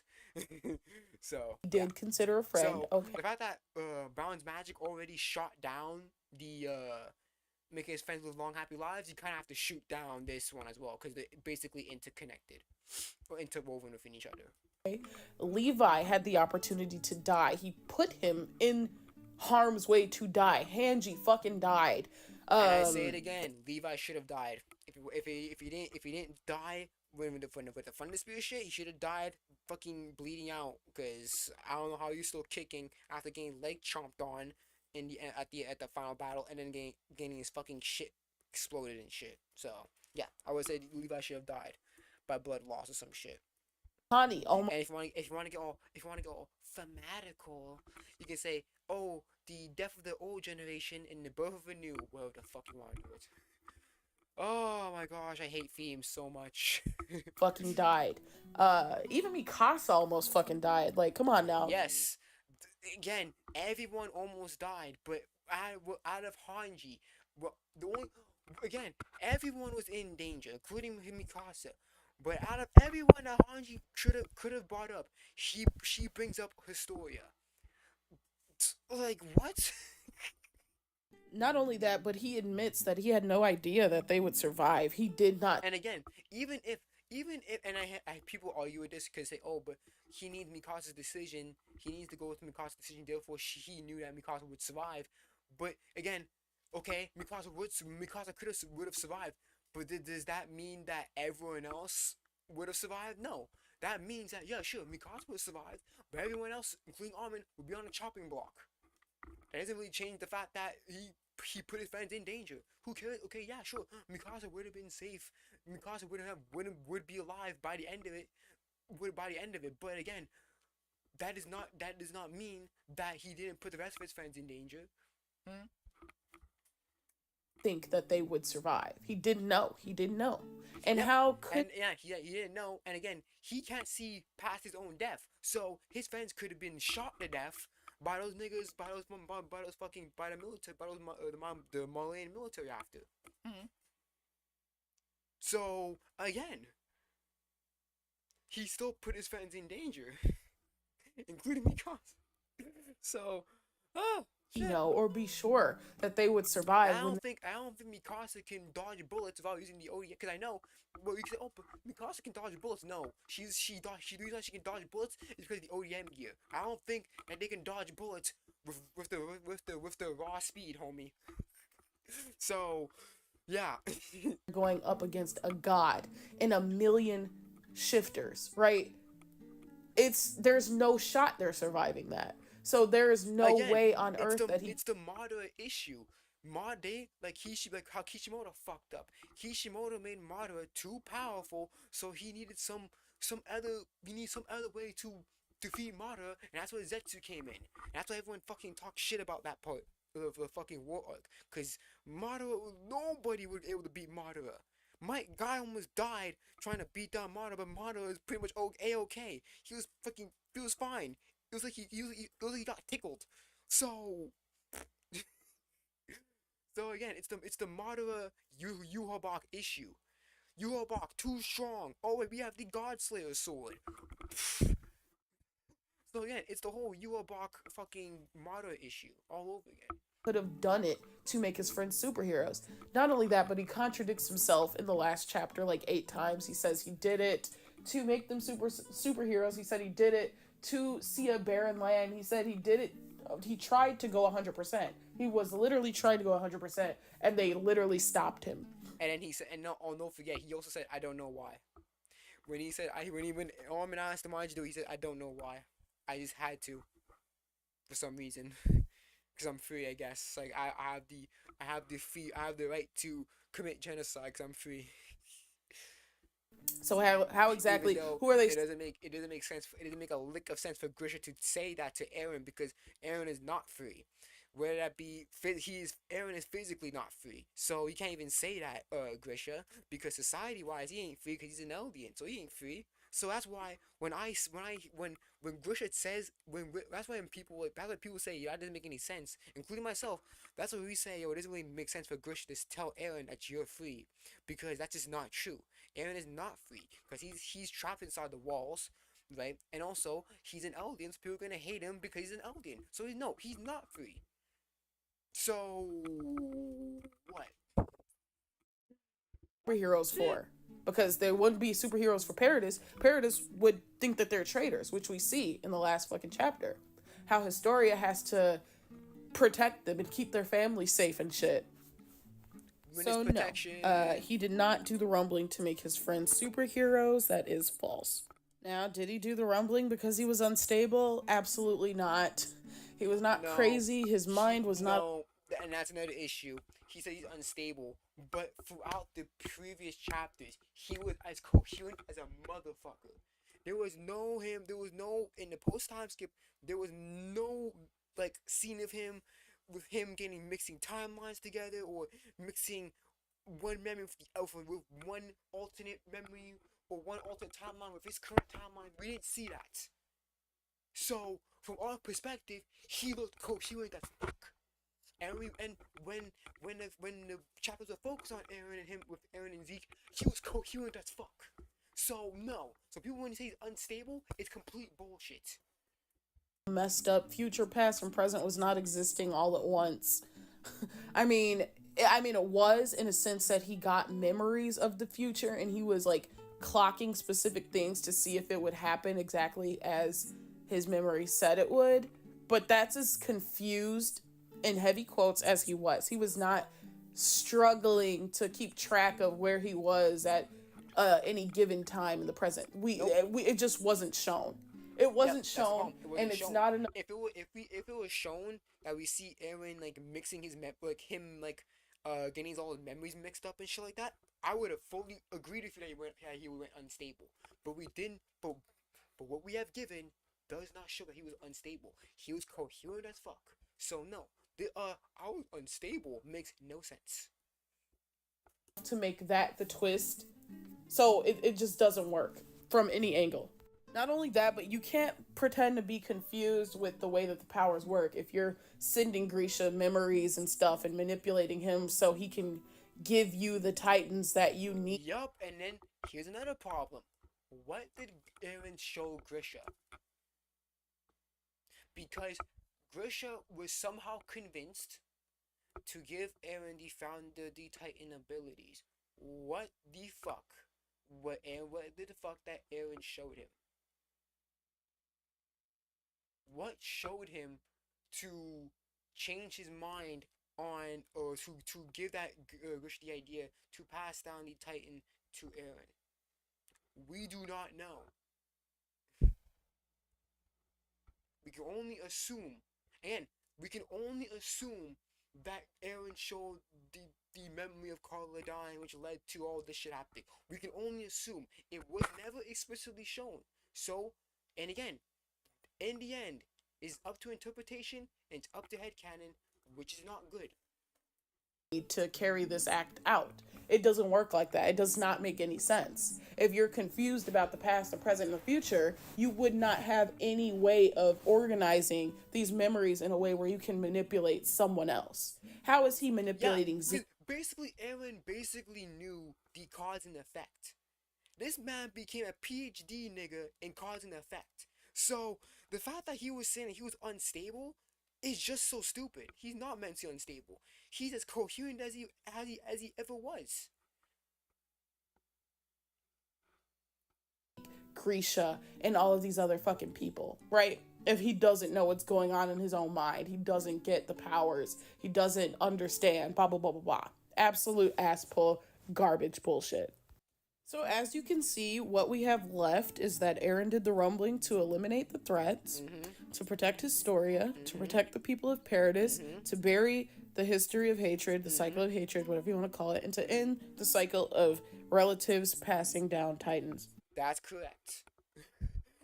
That is legit. These are the best motive. These are the most logical, best motivations here. Alright. Now I come to warn you again. These is just my opinion on things. I understand. Oh, this and that. Listen, nigga, it's my opinion, and again, I shouldn't be have to saying that because I know I have to say that because people be dumb and think that I'm trying to speak objectively. All right. These are my opinions on things. This is how I think how a good should have gone. These ones make a lot of motherfucking sense given what we got in previous chapters. If you think otherwise, go ahead, Muddy. I ain't stopping you. I'll just tell you that whatever makes you happy. From what it looks like, he basically did the rumbling to give his people autonomy and actual freedom. So anything else is just false. And what makes the ending bad is that they take these things away from Aaron and they turned it into, oh, I did it because of this. Oh, I did it because of that. Oh, I don't know why I did it, right? Like at some point, he literally says he doesn't know why he did the rumbling. It makes no sense. So the rest of these are ass pulls. He did not do it for his friends to live long, happy lives. That's not even possible, especially the happiness component. Yeah, happiest aspect, no. The rest of this shit is literally, he didn't do it to make a barren fucking wasteland of just ice fields and water crystals and whatnot. Like, he did not do it because of those reasons. Those are just ass pull reasons that Isayama added to make the fact that Eren lost make sense. This is the biggest evidence that Eren was never supposed to lose.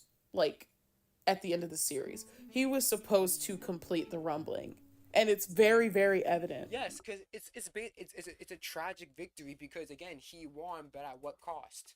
You know, his friends are dead and all that shit. So again, if anything, he would have been like Reiner, where he was like severely depressed, and the only thing that keeps him going is if you know if him and his story had a child or whatever. The only thing that will keep him alive or keep him sane is that he has a family with his Historia and the child, and that's it. That'll be the thing that keeps him sane, kind of like with Reiner, right? Because you know Reiner was full on ready to kill himself, but he heard Gabby and shit like that, and that kind of forced him to, hey, no, I gotta live. It would have been in the exact same position, but probably 10 times worse. But yeah, that's how I predicted what he was going to be like. It would be a tragic victory. I won, but at what cost? The Oh shit. narrative was written in a way so like such that this person whose response to injustice is retaliation and self-preservation and for the people and things that he cares about, right? Like he's selfishly selfless, right? He will do what Yes, he's both. He's selfless and selfish. He has selfish tendencies and he has selfless tendencies. He's both. Just like many of us. Well, many of us are both. We are some. Most of us are selfless. You know, you will help you will help people whenever they need to, but you know there'll be some moments where we won't. We will be some moments we won't help everyone. So we're also selfish at that moment. You know.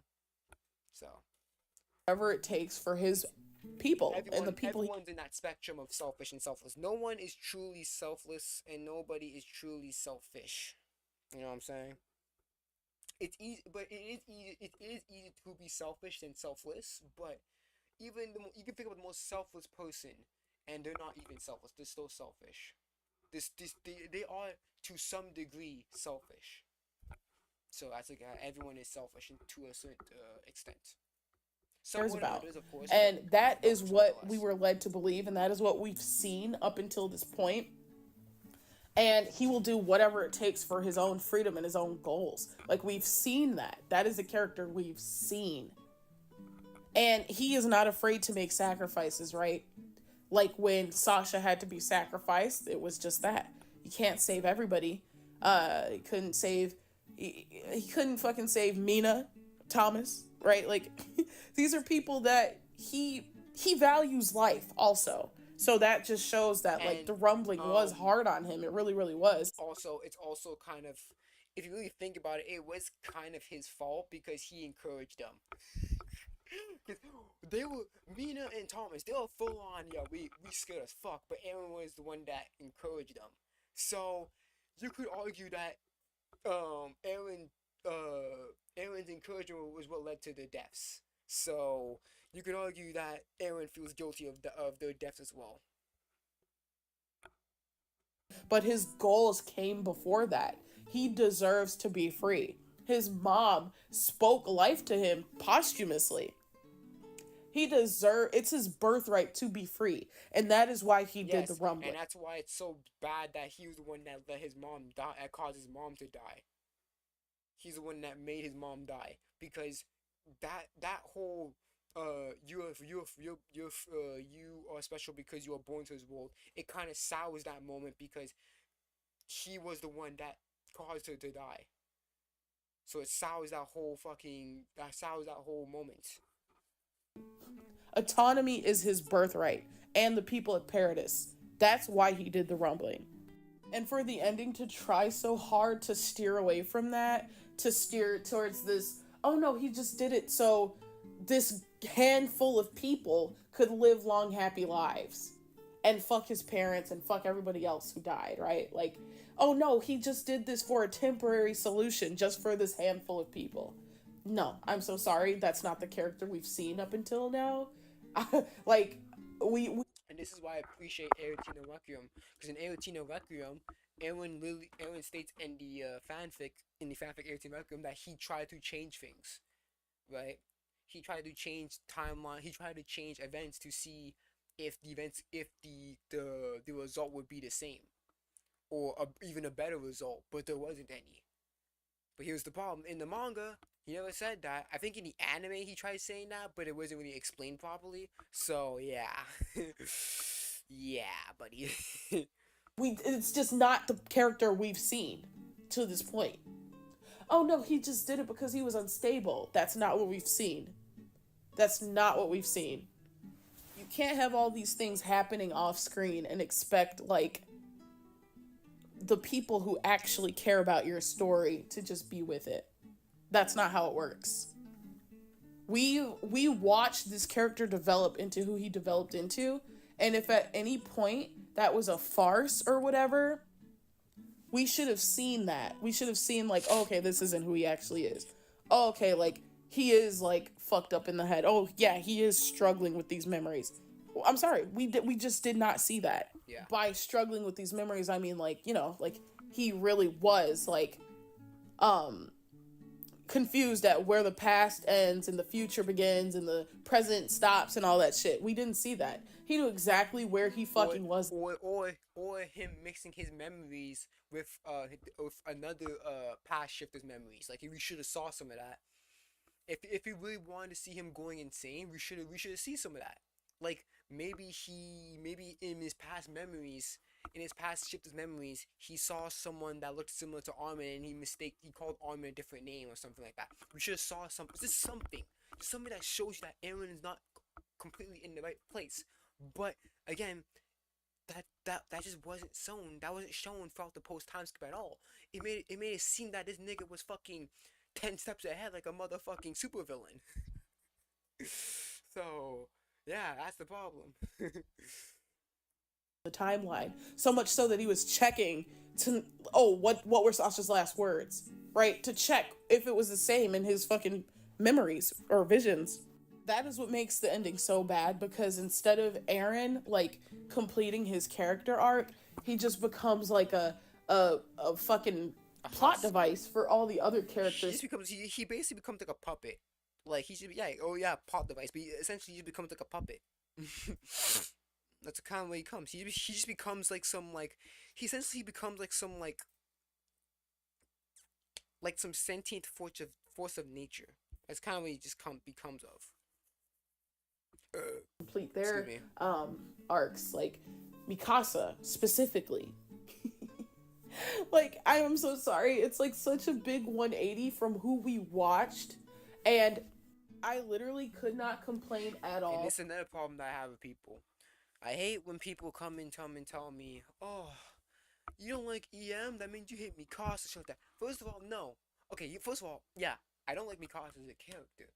But I'm not one of these people that are saying that Aaron always hated Mikasa. No, I'm not saying that.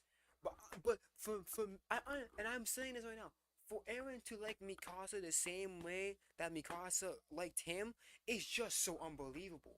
Because we barely saw that, and the evidence that you guys have is so arguable. They're so debatable.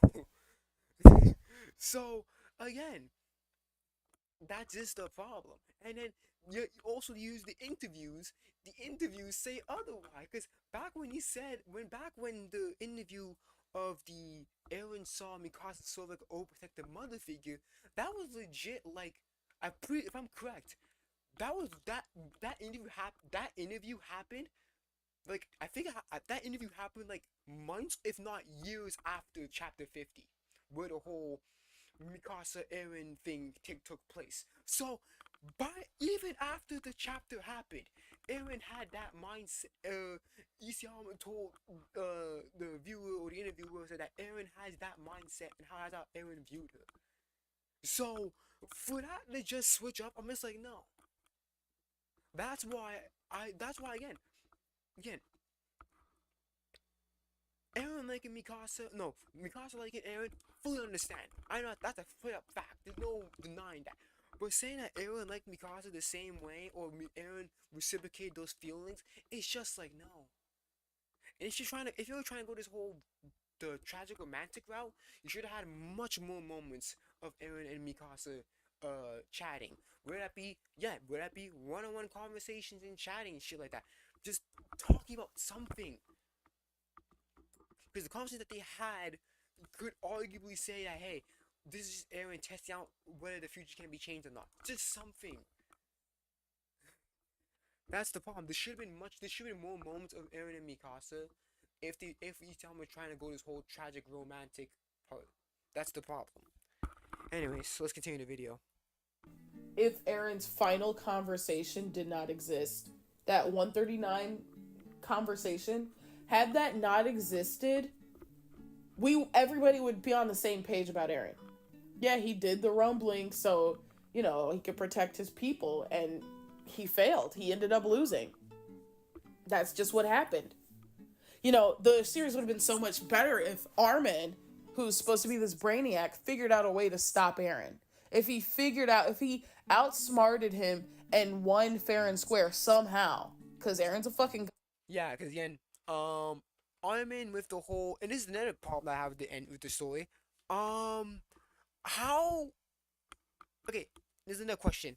How in the fuck did the past Titan shifters able to somehow gain sentience and then fought back against the other, and then that makes no motherfucking sense. How in the fuck are past these niggas are dead? But Ymir, Grisha, Xavier, Kruger, they're all dead, homie. How are they somehow gaining sentience to fight back? That makes no sense. Because Zeke has basically no power. So you can't be saying, oh, but it's Zeke manipulating them, because no. Because Zeke is basically, Zeke is not the Founding Titan. He's basically useless. Zeke is pretty much, he can't use the ability, he can't use the Founding Titan ability. He's fucked. Alright? Aaron's in control. He's in the driver's seat. So how in the fuck could somehow dead Titan shifters somehow gain sentience? And hold on. And another question. If the past Titan shifters that have died years ago are stuck in the paths, where are all the other ones that were the path? Where were all the ones that were shifters like centuries and like millennia ago? Where are they at? What happened to where is the decades and centuries and millennia worth of Titan shifters, of past Titan shifters? Where are their souls at? Are they wandering in the paths? That's the problem. People are not thinking about that. They're thinking about the emotion stuff. They don't think about the logical stuff. Wait a minute. How did Armin convince basically essentially dead ghost to say, hey, take back your husk, your basically your husk of a body and fight back? How did he do that? How? Zeke ain't got the power. He ain't got the power. He's not in the driver's seat. Aaron's in the driver's seat. So what happened there? And again, where are the other souls of the pastime shitters that lasted for decades and centuries and millennia? Where are they at? Where are their souls at? Hmm. Ah, yeah. Right? That would have fixed the ending. We never needed Aaron's POV past this point because it just retconned everything. We needed a POV that didn't retcon everything, or we just didn't need it at all. The ending still would have been bad, but it would have been slightly better because we wouldn't have gotten Aaron's POV. Ending to land. But Isayama wanted so bad. He had to explain how a literal god got defeated by a couple of folks. He had to explain that. And so that's why he gave that's why he gave him this final conversation with Armin. Like, yeah, I gave up on purpose. Oh, but no, I was actually trying to do 100. Oh, but no, I was trying to make you guys superheroes. Like, stop. It doesn't make sense, and it's not good. And if you think it is, you're coping. You can say you like it. It's fine if you like it. No one cares if you like it. But to say that it's good and that it's without major flaws, you're out of your mind. I'm sorry. The animation is beautiful. It looks so good. It's great. I'm probably going to theaters to watch it, but I can do all of that and admit that it's shite. And just in case I didn't make it clear enough, let me... Again, you can like it, but if you're saying that it's good, then that's the conversation that we need to talk about, whether that actually is good or not. When you have to think about these things, that just doesn't make sense. So just add while I'm editing that had we not received this final conversation between Armin and Eren at the end of the series, everybody, people who hate the ending, people who like the ending, would be able to at least agree that Aaron did the rumbling for the reasons that were left on our board. If chapter 139 didn't exist, you'd be able to easily go back through the story. You'd be able to easily find evidence that he did the rumbling to eliminate the threat, to protect Historia, to protect the people of Paradis, to bury the history of hatred, to end the cycle of people eating their relatives. You'd be able to find that stuff in the story without chapter 139, and that's what makes me so confident that those were his actual motives and not just ass pulls. Because take 139 out of the story, take the final episode out of the story, and those things that I just stated, they don't change about his motivation. And we all could agree on those across the board. But him being unstable, him trying to make his friends super duper heroes, those things are dab slap at the end of the series. There's nothing you could look through to make it to make a case for that besides him telling you willy-nilly at the end that, oh, I did it for these reasons. There's nothing in the rest of the story to substantiate the superheroes. In fact, there's things to counter that. Anyways, the end. Bye. Okay. Speaking of end the end by, I'm actually gonna end it here. So, I'm gonna actually end it here. So, I have two more videos. We have the penguins video, and we have the other video. The problem is that it's 1:24 in the morning. I I kind of knew I was going to be at this long because, there's a lot of shit that we need to talk about. But, um, I think that's it for now. So, yeah, I'm gonna end it right here. I'm gonna delete these videos.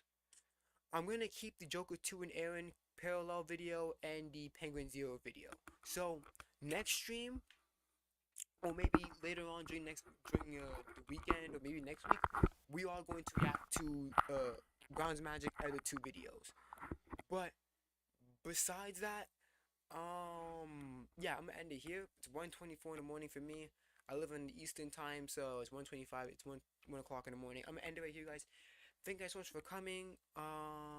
Again, we are going to do we're going to finish we're going to do the other two videos either on the weekend or next week.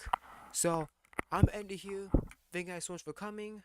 I'm gonna leave it. I'm gonna leave the stream on my channel. So if you want to go watch the live stream, you can go on my channel, click on the live tab, and you would see it right there. So I'm ending right here, guys. Thank you guys so much for coming. Part 12 will either be doing something else, or we're gonna react to the other two videos on part 15. But whatever it is, I'm out, guys. Thank you guys so much for coming, and I'll see you guys some next time. I don't know. I can't even say a day because I can't even. I'm not gonna make a promise and break it. So I'll be vague and just say I'll see you guys next time. Peace out, and in case I don't see ya, good afternoon, good evening, and good night. Bye bye.